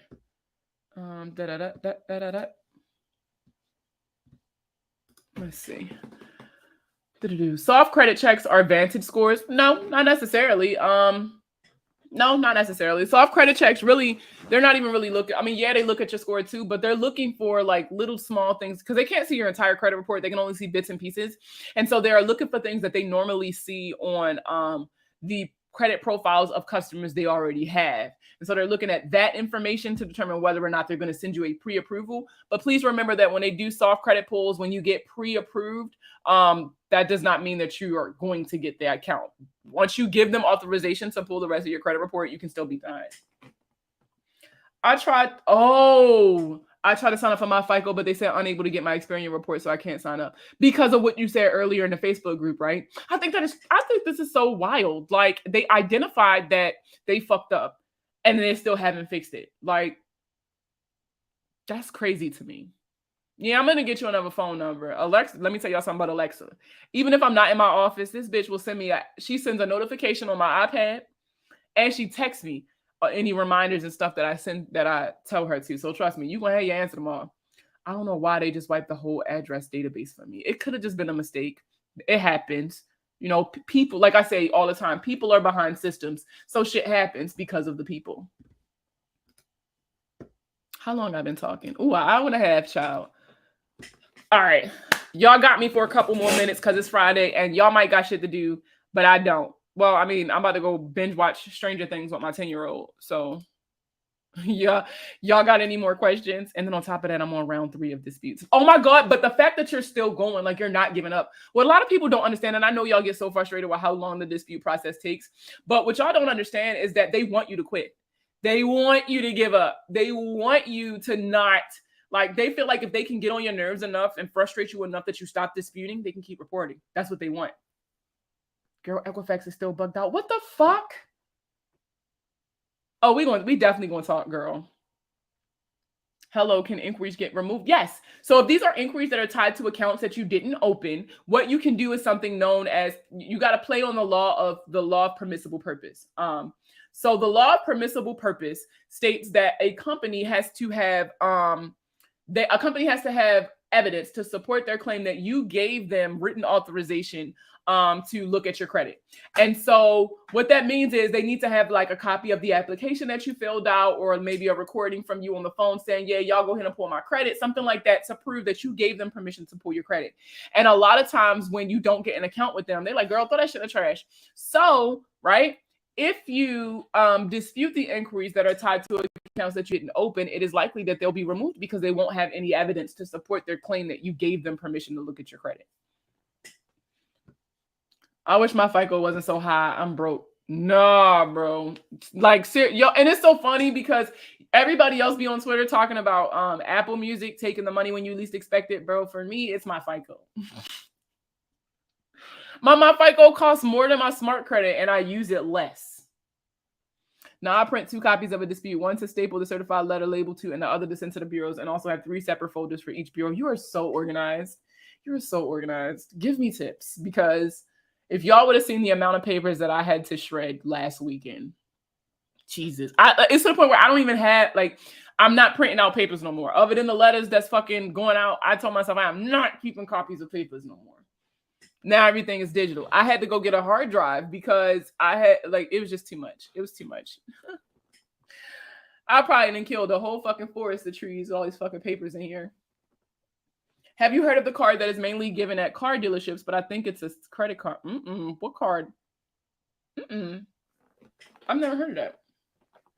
Is there a way to send letters off without having to go to the post office? So as a credit repair organization, there are a couple places. Postalocity,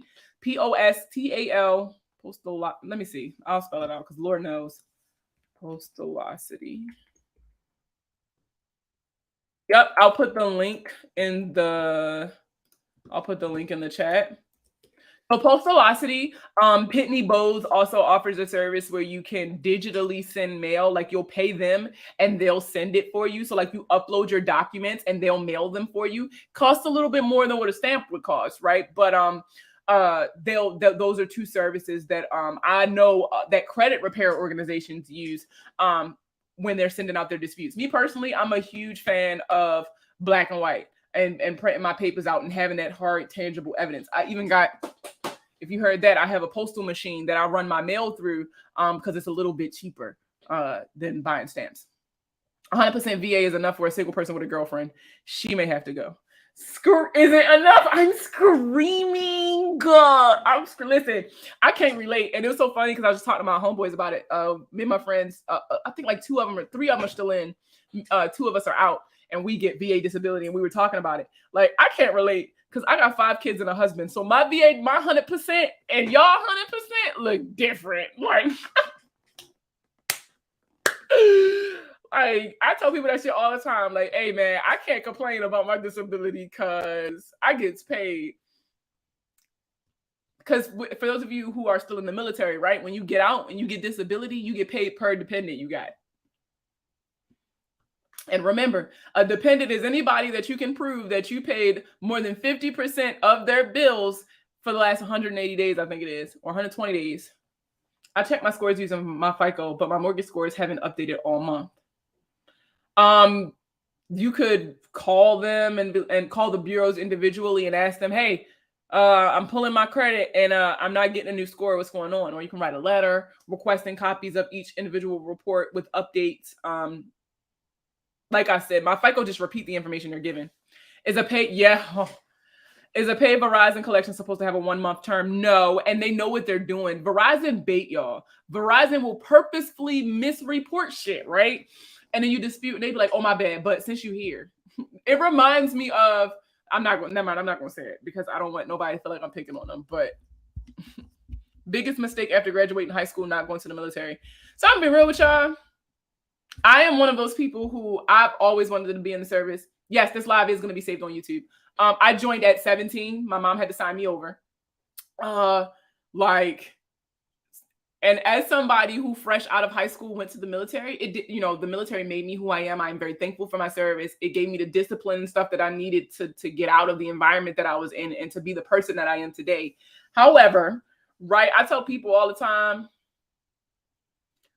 it's not worth it. I'm gonna be real with you all. Like, it ain't worth it. Because remember, I always be like, everybody be like, oh, I'm gonna go to the military and go to college. Bro, when are you gonna go to college? When? Because you can't go while you in. You don't got fucking time. And then you get out and you so old now that you like, shit, I don't really got time to go now. When? I gave up all them years to go to school just for me to not go to school. Now, I'm just playing. Like, there are people who go and get their doctorates while in the service. But for me, I wish I went to college. I wish I went to college first, just so I could have had that experience, because now I'm old as fuck. So I'm not going to have the college experience. I loved the military. I would do it again in a heartbeat. I miss my friends not getting up every morning for PT. I miss the camaraderie sometimes. And it is hard to acclimate to civilian life after being in the military for so long, not because I don't have an identity outside of my service, right? But just because, like, you're so used to somebody telling you where to be, when to be, what to wear, when to eat, shit like that. And now I got to be an adult and make decisions on my own. So it was kind of like a shock initially, but I loved it. Yeah, I did it while I was in my master's. I ain't had time. I did not. Then I started having kids and but y'all know I'm going back to school. Y'all been holding me accountable. I do go back to school in the fall, so I'm kind of excited to kind of see how this goes. But if y'all see me on here burning my textbooks, just know I tried. I ended up just doing a CFPB complaint. I'm gonna tell you now, the thing about Verizon is once they get their money, they don't care. They don't care. So it's just like, I want to say go for it, but the CFPB is going to be like, investigate. And they'll be like, oh, okay. Like, as soon as the CFPB turn their back, that's literally what Verizon's going to tell you for something like that, because they already got their money. Oh, for Experian. I still can't believe you're going through that. That should put a fire up under their ass for them to make that change, though, because you gave them the information. They acknowledged that they didn't have it at first. Now they have it and they'll make it, and then they still haven't done anything. That's wild. That is really wild. I haven't seen anything like it. Capital One won't close my account, won't give me a credit line, and my late payments are over 7 years. Not closing your account is wild, because if you request your account to be closed, you can close your account if you meet all the requirements. So, like, if your balance is paid all the way down, et cetera, et cetera, et cetera. They don't have to give you a credit line. They literally don't have to. And if your late payments are over 7 years old, if that account is still reporting to the credit bureaus, then people still have access to that payment history no matter how old it is. So I hope that answered all 3 parts of your question. Anybody on here got plants, yo? Because I just got this new plant and I didn't know, but the plant had the fungus gnats in the soil. And bro, this shit is getting mad annoying. I got some diatomaceous earth and I'm going to put that in there. But if any of y'all know anything about plants, can y'all please DM me on Instagram? Because I'm about to throw all this shit in the trash. And I really don't want to. It is 0 since 2015. So then it should be coming off. If it's by the date of last payment, then it should be coming off at some point this year. And if it doesn't, you can send a letter to the credit bureau saying, listen, the reporting time for this debt has expired. Take this shit off. I have 60 plants. Kim, please. Kim, help. I don't know how to get rid of these fucking gnats. Help me. And then my monstera, put some powder neem in dry soil. I got the neem spray. I don't got the powder. I got the diatomaceous earth. Is that not what I'm supposed to have? I went and got that shit from the garden center. Am I not supposed to have that? Bro, can y'all please just DM me on Instagram? Because I'm going, I love my plants. Like, I love my plants. But these new ones, they driving me crazy. How early can you do an early removal? I typically say a year out. Oh, so use both. Okay. That's what I'm going to be working on this weekend. One of my monsteras have root rot, so I have to go back in and fix it because I'm growing that in water. So I was like, fuck it. I'm just going to go and repot all my plants. Hopefully that'll help too. I say a year out for if you're trying to get an early removal. Again, they can tell you no. But once I hit a year left on that debt, or I'm sorry, once I hit like 2 years left, I'm sending that fucking letter every 3 to 6 months until it comes off. I'm irky or aggravating. Like, I'm going to keep sending that letter. Spray it down with the neem oil. But it stink. I'm going to have to put these plants somewhere else because it's going to make my office stink. Portfolio has a year left in July. Yup. And as soon as July, let me tell you, July 1st at midnight, boy, my letter will be in the fucking mail. Sometimes I sit mine outside for 2 days and let it air out. Okay, I'm going to try that. All right, so what's today? Friday. Plant day is usually Sunday, but I'm going to do it Saturday. And then I'm going to bring the plants back in the house Monday. So then when I go live on Monday, I'll tell y'all if I see any change. But I just can't. I don't think it's my aloe plant because I've had that one for a little bit. I don't think it's my snow pothos or my snow queen pothos, whatever the fuck. And I don't think it's my devil's ivy. It has to either be my plastic plant, which is the name of the plant apparently, or my Birkin because those are the 2 newest plants. I have a philodendron, whatever the fuck, and it's a Birkin. So her name is Hermes because it's probably the only Birkin I'll ever be able to afford. And she's really pretty. I have to keep new plants away from old ones to make sure you don't have bugs. Yes, there's a Birkin. I would show. All right, so TMI, I would show you, but I don't have pants on. I'll be honest with you. So it's called a philodendron Birkin. So it's a philo plant, but yeah. Okay, so where I got these plants from, I have a jungle subscription with rooted.com for those of you who are into plants, and every month they send me a mystery plant, and then I get it, and I be trying to take care of these plants. No, it don't come with socks. It came with gnats. That's what the fuck it came with. So, and usually I'll just put it in a pot and put it in the window with the rest of my plants to get some sun. But okay, I'll start keeping it separate for a little bit. Thank y'all are so sweet. Thank y'all. I got 2 different collections with Portfolio in Midland, tackling them ASAP.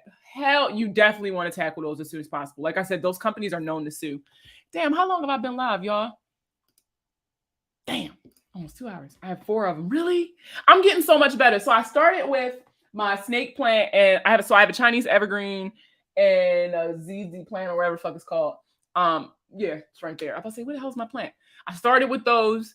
I got those from Lowe's, and I've kept them alive for a year. It's been a year now. So that meant I was ready for some more. And I went and got some more plants with the subscription, as well as there's a place down in Virginia Beach. Shout out to Plant House VB. I freaking love them. That's where I did my terrarium too. I went on a terrarium date with my homegirl. Can y'all see? It's so nice. I made this all by, well, correction, our kids made this. Shout out to my homegirl. She's on deployment right now. Hey, Tasha. But me, her, my daughter, and one of my daughters and her son, we all went and we did a terrarium, and I bought a plant and a plant book. But I love Plant House VV. I set a time with you. I need to get a house. Okay. When we'll talk. Not sure about plants because of the bugs, but might get a fish tank. I'm about to get a fish tank so I can put my monstera in it because I'm growing my monstera in water. I thought that was an exciting adventure. Let me tell y'all, if I go out back, I think I've done a live sitting outside before, but I'm growing food out back. I got corn, carrots, tomatoes, cucumbers, watermelons. I got all kinds of shit out back. I love growing stuff. When a charge-off is paid with the creditor, does that reset the time the debt was reported to the Bureau? Yes. The only thing that can reset your reporting time is a payment. So when you pay, that resets the reporting time for another 7 years from the date of last payment. What is your undergrad again?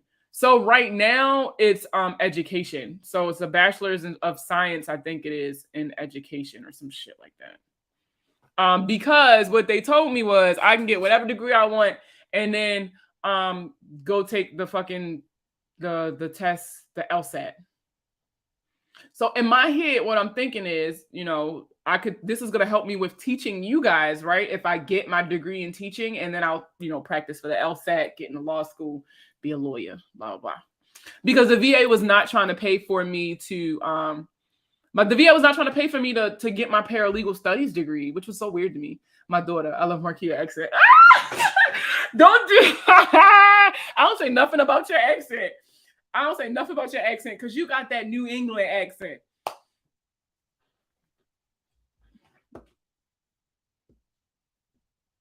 How you supposed to say it? Now you got me sitting here thinking, how the hell you? Oh, daughter, my daughter. It sounds so weird. Saying it like that, my daughter. My daughter. Mother, father, daughter, brother. Yeah. All right, uncle. Yeah, we do say some weird shit though. But all right, listen. So I'm rambling at this point, guys. I've been live for like 2 hours now. I got through college luckily by being a dependent on my dad, bro. Right? It's Father's Day weekend. I ain't gonna bash my father. I'll wait till next weekend. I really wish he would have made better life choices so that I wouldn't have to pay too. My girlfriend is in her 3L year. Oh my God. Okay, so tell your girlfriend that if I graduate, no, let me stop. When I graduate, speak it into existence, I'm gonna be on her bumper. Like, I got questions. I got so many questions. Oh, thank you, Carolyn. Chapter 35. So I think that's the benefit that I'm about to use, my Voc Rehab. That's what I'm trying to use. So I got a little bit of money left from my GI Bill because if y'all don't know, I've gotten a lot of different certificates. I have an extensive history and a bunch of shit. All right. So when I first got into the military, my background was in cybersecurity and military intelligence. So I got a lot of my certifications so that I could pursue that in the civilian sector through using my GI Bill. So I got like my CCNA, my CEH, my CIS Plus, Net Plus, all that stuff. And after that, I decided I didn't like it no more. So I was like, fuck it, I'm gonna be a medical assistant. Went to medical assistant school. Did not like that too much on my internship. And so like I've taken college classes here and there just to brush up on certain skills, but I just don't have a degree. I got the credits for a degree. I just don't have a degree. So it's coming though. So, like I said, speaking into existence. Is the only way to get a consult with you is clicking the link in the bios. Or, I mean, you can just type my website. You don't have to click the link in my bio. My website is my TikTok name, themoneyplug.co.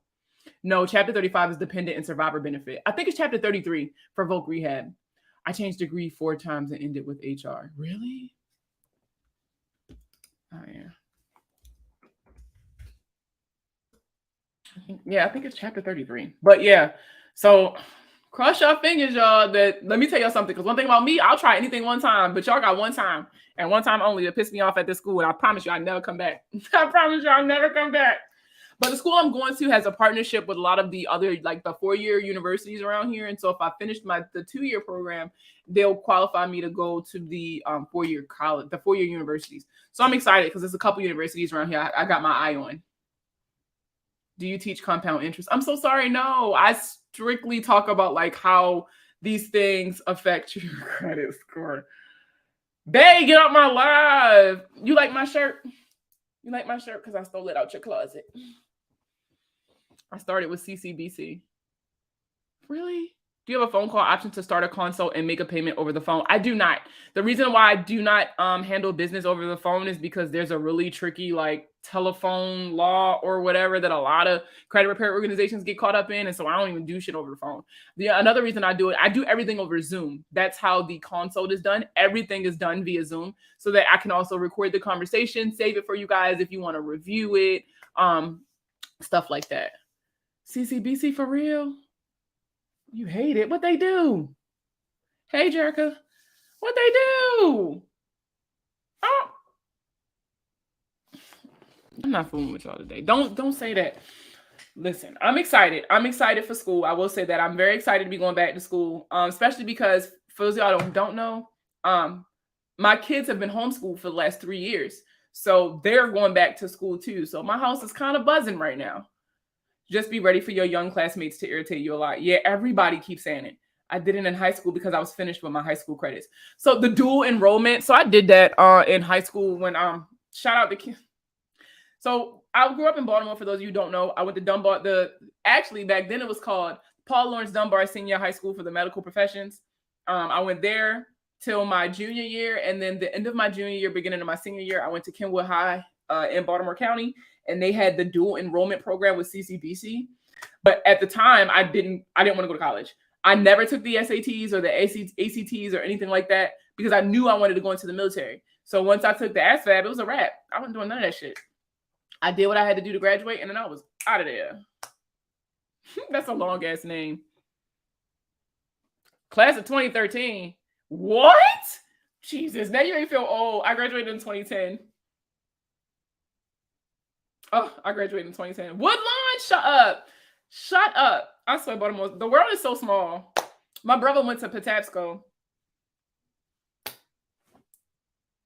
And my little sister went to Chesapeake with CCBC. CCBC is the Community College of Baltimore County. I was 07. All right, now I don't feel bad. I don't feel bad now. Damn, that made me feel old. 2013, I had already had 2 kids and was about to get out the army the first time. Like, what? Girl, if you don't get out.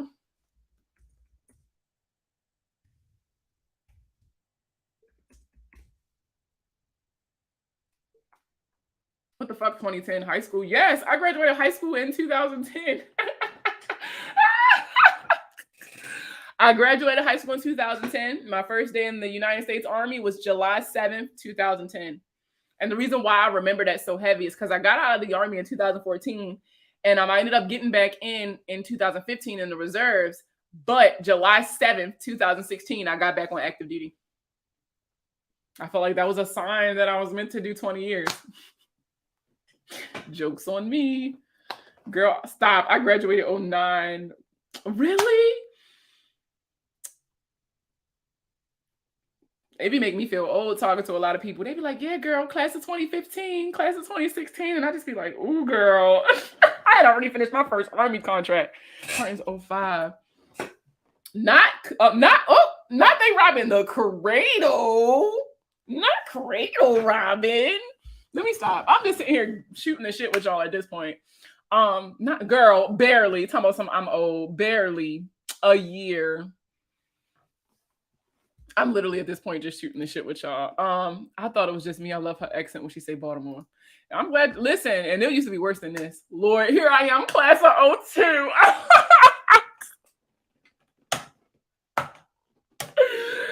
I am dead. This nurse at the VA just graduated high school 3 years ago. Oh, hell no. I would feel so like, hey, homie, you know what you're doing? Like, he said, if I ever meet a girl from Baltimore that helps with credit, I need to hug her because, listen, I'm always home. I'm always home. So, listen, I'm always home. Next time I go home, I'll let you know. But I literally travel back and forth a lot. Like, I damn near live at the Fillmore. That's why I've been to every damn hip-hop concert they done had this year. Let me tell y'all, I'm a hood booger. I go home and hang with all my friends. We do brunch, go to concerts, shop. Listen, is anybody going to Coachella? Because I definitely bought my Coachella ticket today. Yeah, I'll be in Silver Spring. Well, yeah, I go to the Fillmore in Silver Spring. That's why I go to a lot of concerts. I do a lot of like soundstage and stuff like that, but I haven't been since COVID. But Power Plant, I be down there. Fells Point, Federal Hill. No, I can't go to something in the water because my husband wants to hang out with his friends. So I can't go to something in the water that weekend. But I'm going to Rolling Loud New York, Rolling Loud Miami, and Coachella. Hopefully I'll be in PG County when you visit. Yeah, for sure. If I have a high balance, should I at least pay the minimum? If all you can afford is the minimum, pay it. However, if you have high interest rates, that could kind of eat up the payment you just made. But when you have high balances, the more money you toss at it, the better, because you start getting points back. Your credit utilization is based off of how much of your available credit is actually still available. So the more you pay down on your credit card balances, the more points you'll get back. We were just in DC last weekend for Pride. For real? Class of 1997. What? She said she got t-shirts older than us. Shut up. 97? Oh my God. Oh my God. Oh my God. You know what? I just started really getting out the house. I really just started getting out the house for real this year. Like, I done been on a cruise. I done been to a couple different states. Like, I just be doing it. Let me tell y'all, because I'm a stay-at-home mom and I homeschool my kids. So whenever my husband gets some time off, I'm out. I be out the door. I'm 2 years older than this shit. Oh my God. Oh my God. Oh my God. Oh my God. I'm dead. Not 95. Time to clean out your closet if you got shirts from the 80s. Listen, I got shirts from the early 2000s in my closet because I be lying to people saying it's going to convince me to lose the weight. It's not. It's not. Literally, I was going through my closet and I pulled something out of my closet that was a size 0. I have not been a size 0 since like 2010. Jesus. But it's been sitting in my closet for so long. Not the 99 and 2000s. Listen, I got t-shirts from like high school. I found this t-shirt from middle school. In middle school, in my younger years, I was in the band. Shout out to Brass. But I was in the band and we did this VH1 special. And I still had the t-shirts and stuff. What weight? Bye, Chavez. At this point, I'm just rambling with y'all. Y'all are so funny. Y'all are so funny. Babe, I'm about to call you in a second because I'm about to take a nap. You'd be surprised I lost the weight and got back into my smaller clothes. But girl, losing the weight requires me to do the work, and I ain't fucking doing it. And it's, now that I got diabetes, I have been taking like a more active role in my health and stuff like that. But working out, that's where I draw the line. I told myself when I get out the army, I'm never working out again. I be in here. Shut up. Not what weight. Listen, I feel like each kid I hold on to like 10, 20 pounds. This is the heaviest I've ever been without a kid in my stomach.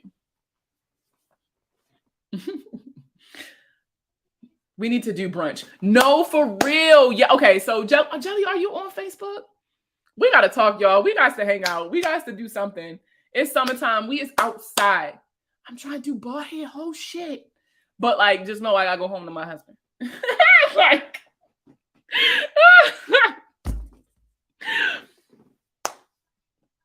because listen, for some food or for some music, I'll come out. I'll come out the house. I'll be putting miles on my little van. Yes, yeah, we'll definitely set something up. We'll definitely set something up.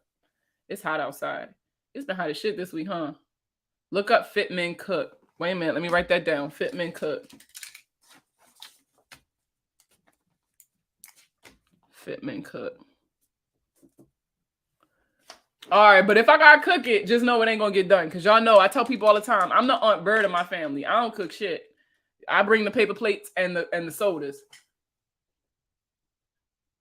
We outside. No, for real. I was so pumped when I bought my Coachella tickets because it's gonna be my first time at Coachella. So I'm super excited. I'm in Florida. Well, I'll be in Orlando in September for a finance convention, so we might be able to hang out. I've been traveling a whole lot lately too, so HelloFresh and Freshly are great. So the only thing about HelloFresh is like somebody was complaining about the portions, and it's 7 people in my family, so they gonna give me enough for everybody? Or is this like one of those, they're gonna be eating real good and I'm finna be eating asparagus and fucking fried cauliflower? Because I'm not fucking doing it.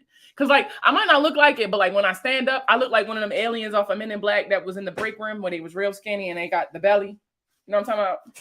That's what I feel like I look like. So I gotta get rid of that beer belly. I'm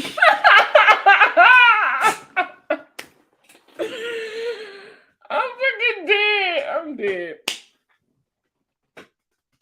No, I'm so serious. But you know what? As a matter of fact, so this weekend, I got a couple of friends who are content creators. And so like we try to take weekends where we're like, we kind of step outside of our comfort zone. And so this weekend, I got a Fashion Nova haul I'm going to be posting or whatever. Literally, it's like all these different outfits. And I stepped outside of my comfort zone for a couple of these. So y'all going to see my little belly. Y'all remember on White Chicks? So she was like, Tina, the talking tummy. That's how I be feeling like.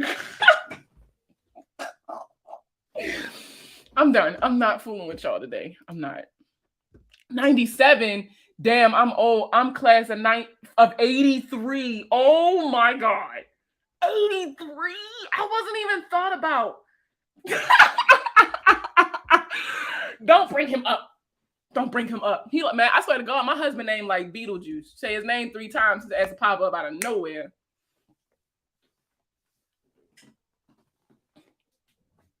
I swear. Class of 2000. Woo, making my way downtown, just referring to the harbor. Oh my God, it looks so different down there now. You know what looks different? I went to Cindy Lou Fish House a couple weeks ago. That's down there in Fells. I went down there. None of them fucking buildings was there when I still lived in Baltimore. None of them. I didn't even know them fucking buildings existed until my sister dragged me down there. I was driving around like, where did this come from? I used to work at the Morgan Stanley building down there off of is that Boston Street? I think down there by Bond Street, down there by Bond Street Social. I used to work in the Morgan Stanley building, and so like I don't remember a lot of that stuff down there looking like that. Everything down there has changed. You also saw an article that the bay was clean enough to drink and black people were like, did you see the video of it was some people from out of town and they like jumped in the harbor and was swimming. When I tell you I threw up in my mouth, child. Oh, all I kept telling people is that them dead bodies gonna grab you. Because y'all remember when the water taxi flipped over, they didn't find all those bodies. All I could think of was like, oh my God. Oh my God. Class of 83, certainly a OG. Bro, OG, triple OG. Oh my God. 83. I wasn't even thought about. Oh my God. I wasn't even thought about that. That is crazy. That's such a blessing, bro. I can't wait till I say shit like that. Yeah, like 30 years ago when I was in school, I can't wait to say shit like that. I'm slowly getting to that point though, because like I said something to my kids and they were like, what are you talking about? Like, I'm slowly getting to that point where, like, I'm the old head. I can't wait to turn 30 next year. I cannot wait to turn 30 next year. And I know it's not really a thing no more, but I'm going to find me a 30 and over club to get into because back in the day, 92Q, all they would talk about was the 30 and over clubs, 30 and over clubs. They made it seem so much fun. I can't wait to turn 30 and go see what it is. I don't care if it's whack. I'm going to have a ball at that 30 and over club. I can't wait. I was a toddler in 83. Oh my goodness. 30 plus and the same girls dancing. No, for real. For real. Ask your children to pretend to talk. They do this. I did that. I told my daughter, I said, one of my kids, we call her Duty. That's her nickname. I said, Duty. She said, I said, pretend like you on the phone. She was like, hi, mommy. And I was like, oh. Like, what? The phone is this. What is this? But all my kids know is FaceTime. Or like my son's 2. If you give him the phone and be like, talk to daddy, and it's a regular phone call, he'd be like, daddy, I don't see you.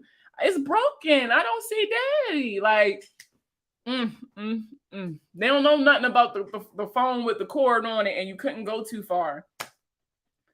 My brother was born in 2004 and didn't know AOL. Child. I told my kids you couldn't be on the phone and on the internet at the same time. I told my kids how like we didn't have Wi-Fi. You had to like plug into it. And then we have a rotary phone too. I want one, low key, but I don't even got a house phone. I don't even have a fucking house phone. He said, how you dial? My daughter was like, well, if they didn't have Wi-Fi, how could you get on TikTok? I told my daughter I'm older than Google. I told her I'm older than Google. She was like, now let me tell y'all why I think I'm done having kids. My 7-year-old is the one that be giving me migraines. Because when I told them that I was older than Google, she was like, you probably ran in the Underground Railroad too, huh? Ooh, yo, I ain't never want to punch a kid so bad. Like, no, when I gave my kids, yes, get a phone, I would annoy you. If you, girl, I cannot get a house phone. I'm not getting a house phone because you can't turn that shit off. I will never forget for Black History Month, the kids did a project and they had to pick a Black person that inspired them, right? And so of course my 7-year-old picks me, and I was also honored and shit at first too, right? And then so she starts talking about, 7-year-olds, they got a real vivid imagination. So she starts going off on a tangent about how I was in the Million Man March, even though I was a woman, and I did TikToks for Martin Luther King. And I'm sitting there looking at her like, what the fuck? In my head, I'm like, damn, I failed as a homeschool teacher. But like at the same time, it was just like, how old do you think I am? Like, child, like, whew. Those Black Voices chats was lit. Y'all remember when you used to have to call the chat hotlines? Oh my God, I know y'all remember the chat hotlines. What? We used to play on them phones all the time. You ever seen the Medea Homecoming in Rosa Parks? You know what? I've never seen that. But my kids love Medea. We'll watch that this weekend. My kids absolutely love Medea. We'll watch that this weekend. They be in here. Remember Miss Cleo used to call us? Yes! Oh my God, that's my sister, y'all, on Instagram. I do remember that. Remember the time we called 911 and hurried up and hung up? And they came to the house anyway. Like they called back and we was like, no, stop. Like they was like, did somebody call 911? We was like, no. And hung up and the police came to the house. Oh my God. Boy, my mama was so mad. My kids asked me if I was here doing caveman. Shut up. My first cell phone was in a bag with a rotary phone. My first cell phone was the chirp chirp. That was my first phone. And I would go put minutes on it. The prank calls from the phone books. Oh my God. Y'all remember the rejection hotline? Oh my God. Y'all is bringing it back. Mabel Simmons and the lady was lost. Then there was a guy saying, you know who the first woman was to have food stamps? Her name was Mabel. Because she's so old. I'm dead. I had Boost Mobile because I couldn't afford Nextel because you had to have a plan for them. So I had Boost Mobile, which was like the prepaid version or whatever. And I used to have my speaker on, so I would be in class and people would just cut through the line like, yo, yo, shut the fuck up. Three-way calls was getting people caught up. Yes, I remember my sister had a beeper. We was like 7 and 8, and my sister had a beeper because her father bought it for her. Ty, you remember that? You remember your beeper? My mother took that like, what the fuck is your beeper for? Oh my God. Y'all is really going down memory lane right now. I used to love the three-way calls. Like, be like, hey, call me after 9 because my minute's not free. Ciao. Y'all is bringing back memories. Y'all remember for those of y'all in like the DMV, y'all remember the kitty discos on Easter? You couldn't tell me I wasn't this shit every Easter going down to Toks. I used to go over my grandmother's house just so that I could go down there every Easter because my mother wouldn't let me go, but my grandmother would. So what? Yes, when Singular used to have a rollover minutes, child. It was time to go home when the street lights came. Yes, the Toks. Y'all remember? Let me see. The Toks. What was the other one? Damn, what was the name of the other club? It was a couple clubs we used to go to. Baltimore is not the DMV. Yeah, but people used to come to Baltimore if you lived in the DMV. I couldn't have no sidekick. My mother told me no. That used to make me so mad.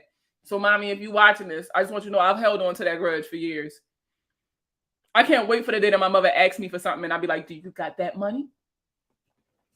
Baltimore is the DMV. No, the hell it ain't. That's a whole nother country. Oh my God. I remember when the Toks used to have, the fourth Saturday? The fourth Saturday when they would have like the Vogue rooms. Oh my God. That was back in the day. The DMV is only what's in the Beltway. Once you hit like Anne Arundel County, once you hit Baltimore County and you cross that city line, you ain't in the DMV no more till you get to the other side. Baltimore only like, You can get from one side of Baltimore to the other side of Baltimore on a good day in like 30 minutes. Baltimore little as hell. Damn, this is so many memories. Y'all remember back when the chip factory used to be downtown, and like the schools would take us, and like you would go do the tour or whatever, and then you would get like you get all these bags of chips at the end of the tour, bruh. If the DC Metro can't get you there, it's not part of the DMV. No, facts. You are really speaking facts. Because the Metro will get you as far as BWI. In some extreme case, like the train. After that, nah, hell nah. Man, Mark train can get you to DC. I just started riding the train. Let me tell y'all something. If you want to travel, but you're like, oh, it's expensive, get on that fucking Amtrak, girl. I paid $30 for a train ticket to North Carolina for Dreamville. I did it because I'm going to go see Kaylani next month too. $30 for a train ticket.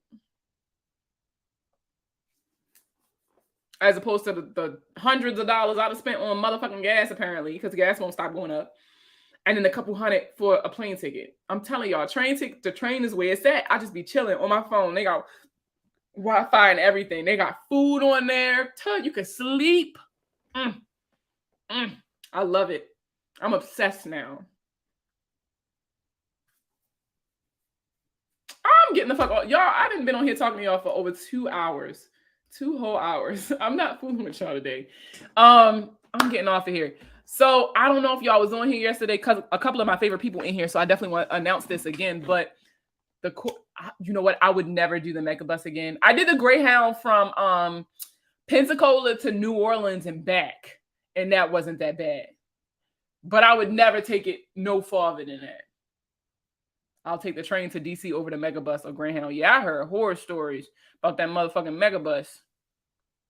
It's always late or delayed. I don't like other people driving, so that should be scary to me.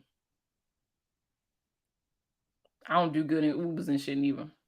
Or worse, broken down. That's my biggest fear. Not Pensacola. Yeah, that was where my first AIT was.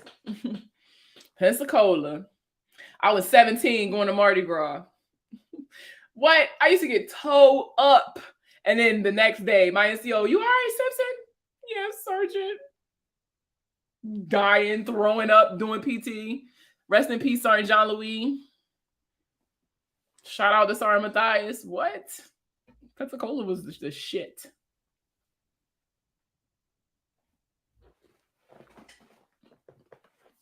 I wasn't even old enough to buy cigarettes, getting drunk as hell. Pensacola was my first one in school. Yeah. And that was back when the Army had way more freedom.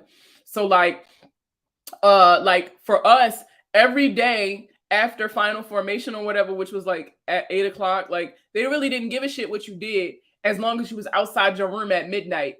If you was woke, you could be outside your room at midnight. If you was asleep, as long as you was in the bed, they just kind of like flashlight, make sure you in there. But like they didn't give a shit what we did. What? We was never in the barracks. Never. On the weekends, we would get one person to rent a hotel room and they would just go off base and get drunk at the little Super 8 that was right outside Corey Station. What? We just used to do anything.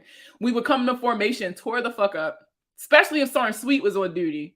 We would come to formation, like it wouldn't be formation. We would stand outside our rooms at midnight and then go straight to the fucking we would go straight to the Waffle House right outside of Corey Station and just be towed up, trying to hurry up and sober up before PT. Did you feel safe in the Army as a woman? There have been situations where I did not feel safe. But what I will say is the Army didn't create that culture. There were people who created that culture or created that environment. For the most part, I'm blessed to say that the people that I had around me, I could trust with my life. But there have been certain situations in where I felt taken advantage of, or I did not feel comfortable. I did not feel safe as a woman. And it still affects me now. It's hard for me to kind of be feminine a lot, right? Because a lot of times I gotta be hard. I don't want you to think I'm cute. I don't want you to think I'm attractive because ain't no telling what you're gonna do to me. So I have been in certain situations like that, but I'm not gonna sit here and say the Army did it to me. There are people who get into the Army and do shitty things. The military, a lot of people think you put that uniform and it just makes you a good person. You're still a shitty person. You're just in a nice uniform. And so I can't, I blame the Army for how they handle things when sexual assaults and sexual harassments happen. However, when those things happen, the people to blame are the people. I have not seen on down south. I swear Waffle Houses are gone after Virginia. What? That's when they start tasting the best. Well, I do not go, once I go past, let me see. Once I go past Richmond, I'm not like going back up north. I'm not eating at Waffle House. Y'all can hang that up. Once you go past Richmond, going back up north, I'm not eating at Waffle House. After Richmond on down, I'll go ahead and eat Waffle House. I've always wondered why women in the military always seem masculine. For us, it's a survival tactic. This is how we survive. If we appear masculine and we're not feminine, it allows us to survive and to blend in more. When you stick out, you put a target on your back. And that's not just for sexual assaults and sexual harassments. It's for jobs too. A lot of times they think that we are incompetent or we're inadequate at our jobs, right? Because we're women. So a lot of us, we were conditioned to believe that we have to appear masculine in order to fit in. I love that so many women now are really changing that narrative. Shout out to all the good NCOs out there who are making that change and being that change, because I didn't have that coming up in the military. So I love that those who come after me will have that. Like locks, when I first got in, they were kicking people out for locks. You know, when I first got in during Don't Ask, Don't Tell. You know, so to see the changes that the military has made so far, it has an extremely long way to go. Let's be abundantly clear. But to see the changes that they've made so far, I'm so proud. So proud. I am about to get off. You always know when I'm about to get off because I start talking about random shit. I am about to get off. I'm about to get off. I like the group of people before the Marines, but after the Marines, I tolerate them. White male Marines were so misogynistic. Yeah. Yeah. Oh, yeah. No. You know what? I gotta add y'all on my personal page. Jelly, Phil, Marcus, y'all, I gotta add y'all on my personal page. Y'all send me a friend request on Facebook. Cause I'm funny in real life. I'm funny in real life. I promise. I drove to Texas. I drove from Milwaukee. Well, I rode to Milwaukee, Wisconsin to Kyle, Texas before. I will never do that shit again. Did you say you getting off? My internet won't act up. Yeah, I'm getting ready to get off.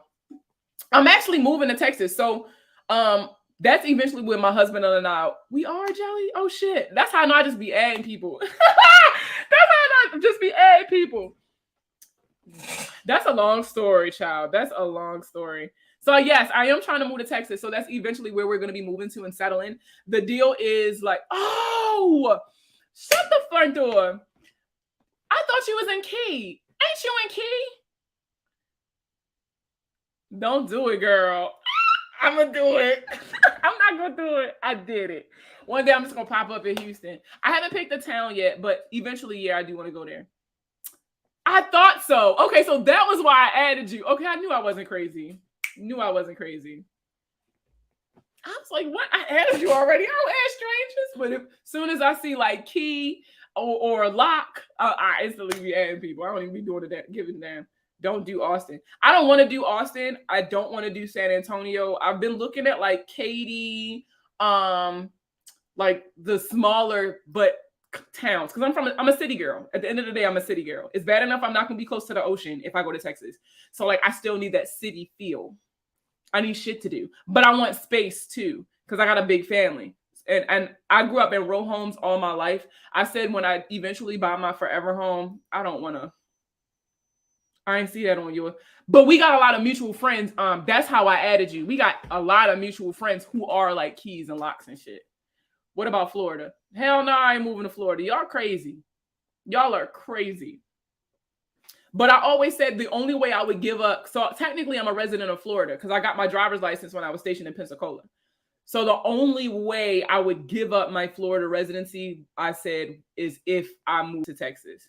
I saw 2 pages. I added them both. I don't use my other one because I had a stalker. So I don't use that other one no more. I just keep it for sentimental reasons and to look at all my old stuff. So if you see like the picture that's on TikTok, the one with the peach background, that's my page. But I'll let y'all know now, if you're a stranger, I ain't adding you. I'm just specifically talking to these people. At least there's no state tax. No, for real. Plus, me being 100% permanent in total and retired, like I'm a retired veteran, I get so many benefits with Florida and Texas. Those are the only two states, or the best two states, for retirees and stuff like that. I'm not a stranger. Well, I don't know who you is. I probably do know who you is. I don't know who you is. I be trying to get on. I stay missing you. One of these days, I'm going. What? We'll get back to that. One of these days, I'm gonna schedule a live and actually be on here at that time. Gas is only $4.53. Child, gas is $4.75, and I wanted to scream because I don't even go nowhere. Y'all, I literally only go to the post office, and maybe if my husband getting on my nerves, I'll walk around Target for like 3 hours, or the garden center. That is crazy. Gas is only $4.53. Child, I wish. Gas, yeah, hell yeah, it is. I'm moving to Texas for gas alone. I'm going for the tacos, child. Georgia gives disabled veteran tax exemptions on your first vehicle. Shut the fuck up, for real? I just can't do Georgia. Everybody named mama moving to Georgia. I came back home last weekend and saw 5. I just moved from Cali and it was tapping on 6. Yeah, I got a homegirl who live in LA. Oh my God. I got friends who still live in Germany and they said gas over there like $8. Shit is wild.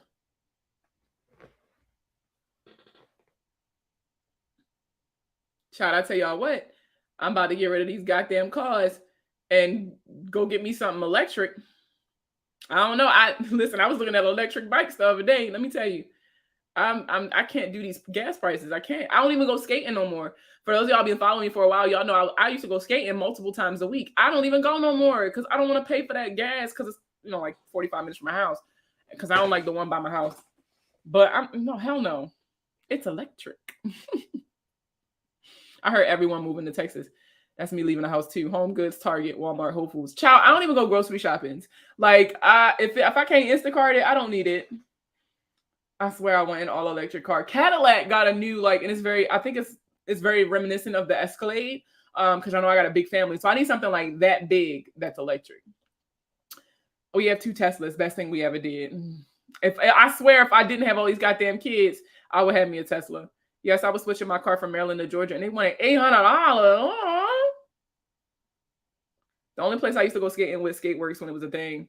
I love going skating. Let me tell you, it's such a good workout. And then I'll be going on adult night, and they be playing all the bangers. Like, I like it when you do it right there, right there. Or I like the bar. I'm telling you, the DJ be jumping. I'm telling you, I love it. It brings me back to my childhood. Instacart's upcharge is insane. It depends on where you shop at. Because for me, depending on where I go, I use Harris Teeter's, Publix, Food Lion, it don't be bad. We are a family of 6. Tesla also has 7-seaters. All right, so here's the thing. It seats 7 people. But I'm 5'10" and my husband's 6 feet. So our kid's pretty tall. We raising Lisa Leslie's and Shaquille O'Neal over here. So it fit 7 regular sized motherfuckers, not these tall ass kids and 3 car seats. Well, 2 car seats and a booster seat. So I can't do Tesla. It's not enough room. And my kids are at those ages where it's she's touching me. I'm not touching you. She's touching me. Girl. So my Publix cart right now is $700. And in the store, it would be half that problem. That's crazy. Mine don't really have that bad of an upcharge.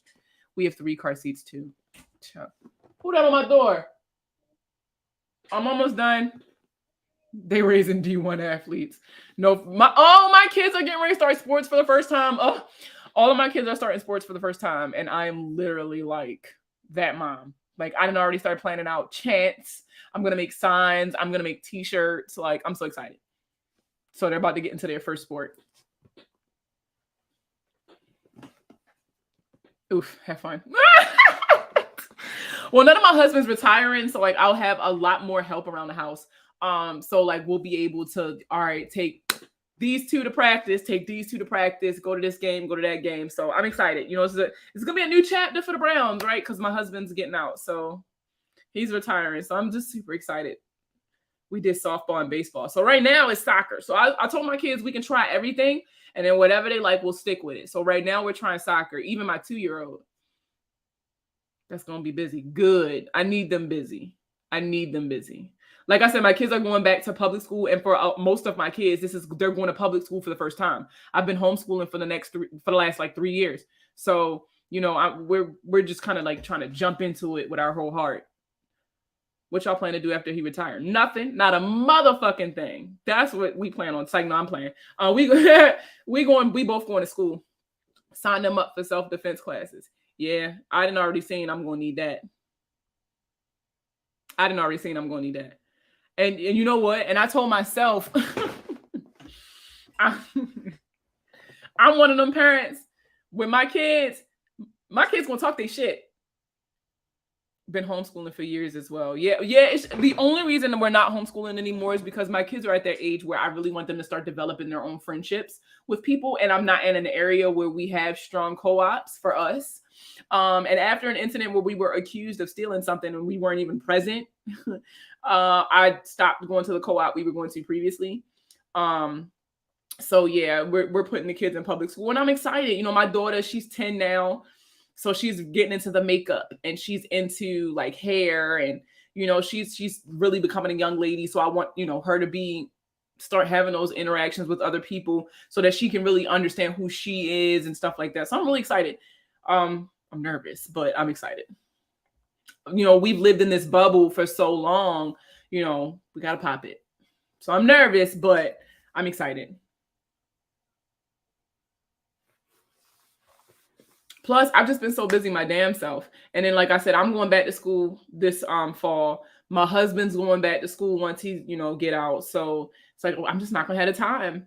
I told y'all, I don't know if y'all was on here the other day, but I hired a fucking housekeeper because I can't do that. They lucky I couldn't find a chef on Groupon too. Hell, because I'd have did that. I'm 23. I don't have that life, so I don't understand. Listen, please enjoy your 20s, because by the time I was 23, I had 3 kids and had been married twice. I'd love to homeschool if I ever had kids. I absolutely loved it. I really don't want to give it up. I cried making the decision to put the kids back in school. I really don't want to give it up, but we can still do shit. I'm still gonna keep like the homeschool like title and everything going so that we can still get discounts on like field trips and shit like that. But my baby's gotta go back to school. I had my first at 23. I missed my 20s real bad. Child, I had my first at 18. Fun fact: the first time I got married the day after my 18th birthday. I hated COVID and homeschool. Yeah, I don't blame you. We started right before COVID, like the August 2019, like literally as soon as I retired.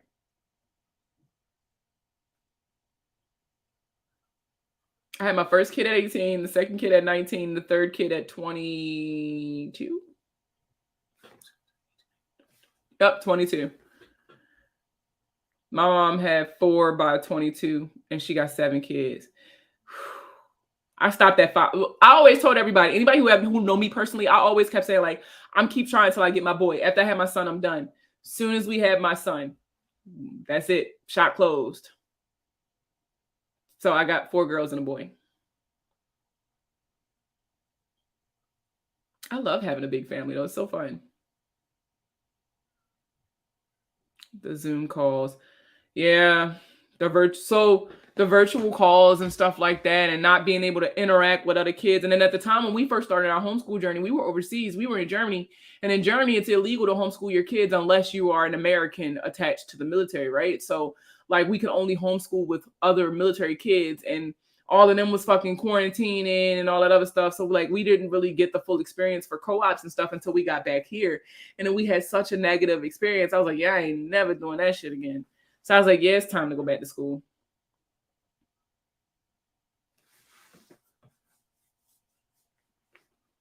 Y'all, I keep saying I'm getting off here. I'm literally turning into my mother. I'm literally turning into my mother right now. Because I used to complain about my mother when we would go somewhere. And she keeps saying, all right, I'm about to leave y'all. All right, I'm about to leave y'all. And then she would keep fucking talking. Bro, I'm literally turning into my mother. Because I said like 20 minutes ago I was getting off of here. And then I said 20 minutes before that I was getting off of here. Big families are nice when the family is active with each other. My birthday was yesterday. My mom had to remind my siblings it was my birthday. I'm so sorry. Happy belated birthday. That's crazy. But you know what? On my dad's side of the family, it's like that. My mom has a relatively small family, so we don't have to do stuff like that. But you know, me and my kids and my husband, we're really, really, really, really close. A little bit too much. Really close. And then like we built an extended family out of that. You know, we both didn't really come from really strong family units. I'm not even gonna say that, but we didn't come from strong family units. So we kind of built our own family. And the military is what taught me that. The military taught me to build my own family. It's people who I've been friends with since my last name was Simpson, and that's been a very long time. You know, people who I met at Bragg. I'm still shout out to my, I call them my kids. Shout out to y'all. But you know, the people in the military, that's what I built. We built our family. Because family ain't made from the blood that's in your veins. It's made from the sweat that it took to keep the unit together. So let me put these groceries away. I'll call you. No, for real. Listen, let me get the fuck off. Oh my God, the sun is setting. I'm supposed to be watching Stranger Things with my baby. I'm getting the fuck off of here, y'all. Again, thank y'all so much for the support. Oh, before I do get off, y'all bullied me, and the credit course is coming out. I have the outline. So far, it's literally over 40 plus modules, and that's just for the main course. So I'm really excited. I'm shooting for September 1st, but I do think that's me being extremely optimistic. I do think that's me being extremely optimistic. So I'm shooting for September 1st, but just know that it's coming. And then for those of you who run, if you are a CRO and you're interested in mentorship, I did open my mentorship program. It's a really limited amount of space. I'm really keeping the class numbers for both the mentorship and the class low to make sure that I'm meeting everybody's needs. But you know, it's coming. So just know it's coming, y'all. Like I'm really working on it, and I really hope y'all like it. But I'm gonna get out of it. Oh, girl, it ain't raining here, but let me stop because it's literally every night it feel like it be pouring down fucking raining for like the last week. So I'm gonna shut the fuck up before I say it. Look at the sky, Instagram. Y'all can't really see it because y'all blurry, but look at the sky, Instagram. It's really nice. But I'm getting the fuck off of here for real this time. Y'all know what I always say. Thank y'all so much for all of your support. Live every day like it's your last, but pay your bills and wear condoms just in case it's not.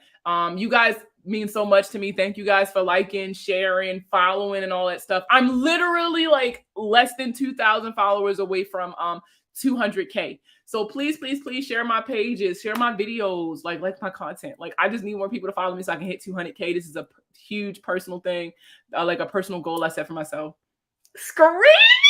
Listen, clearly I don't know nothing about no condoms. I got 5 kids, so I'm screaming. Let me get off of here. I'm not fooling with y'all. Bye, everybody. Enjoy the rest of your weekend, everybody, and be safe.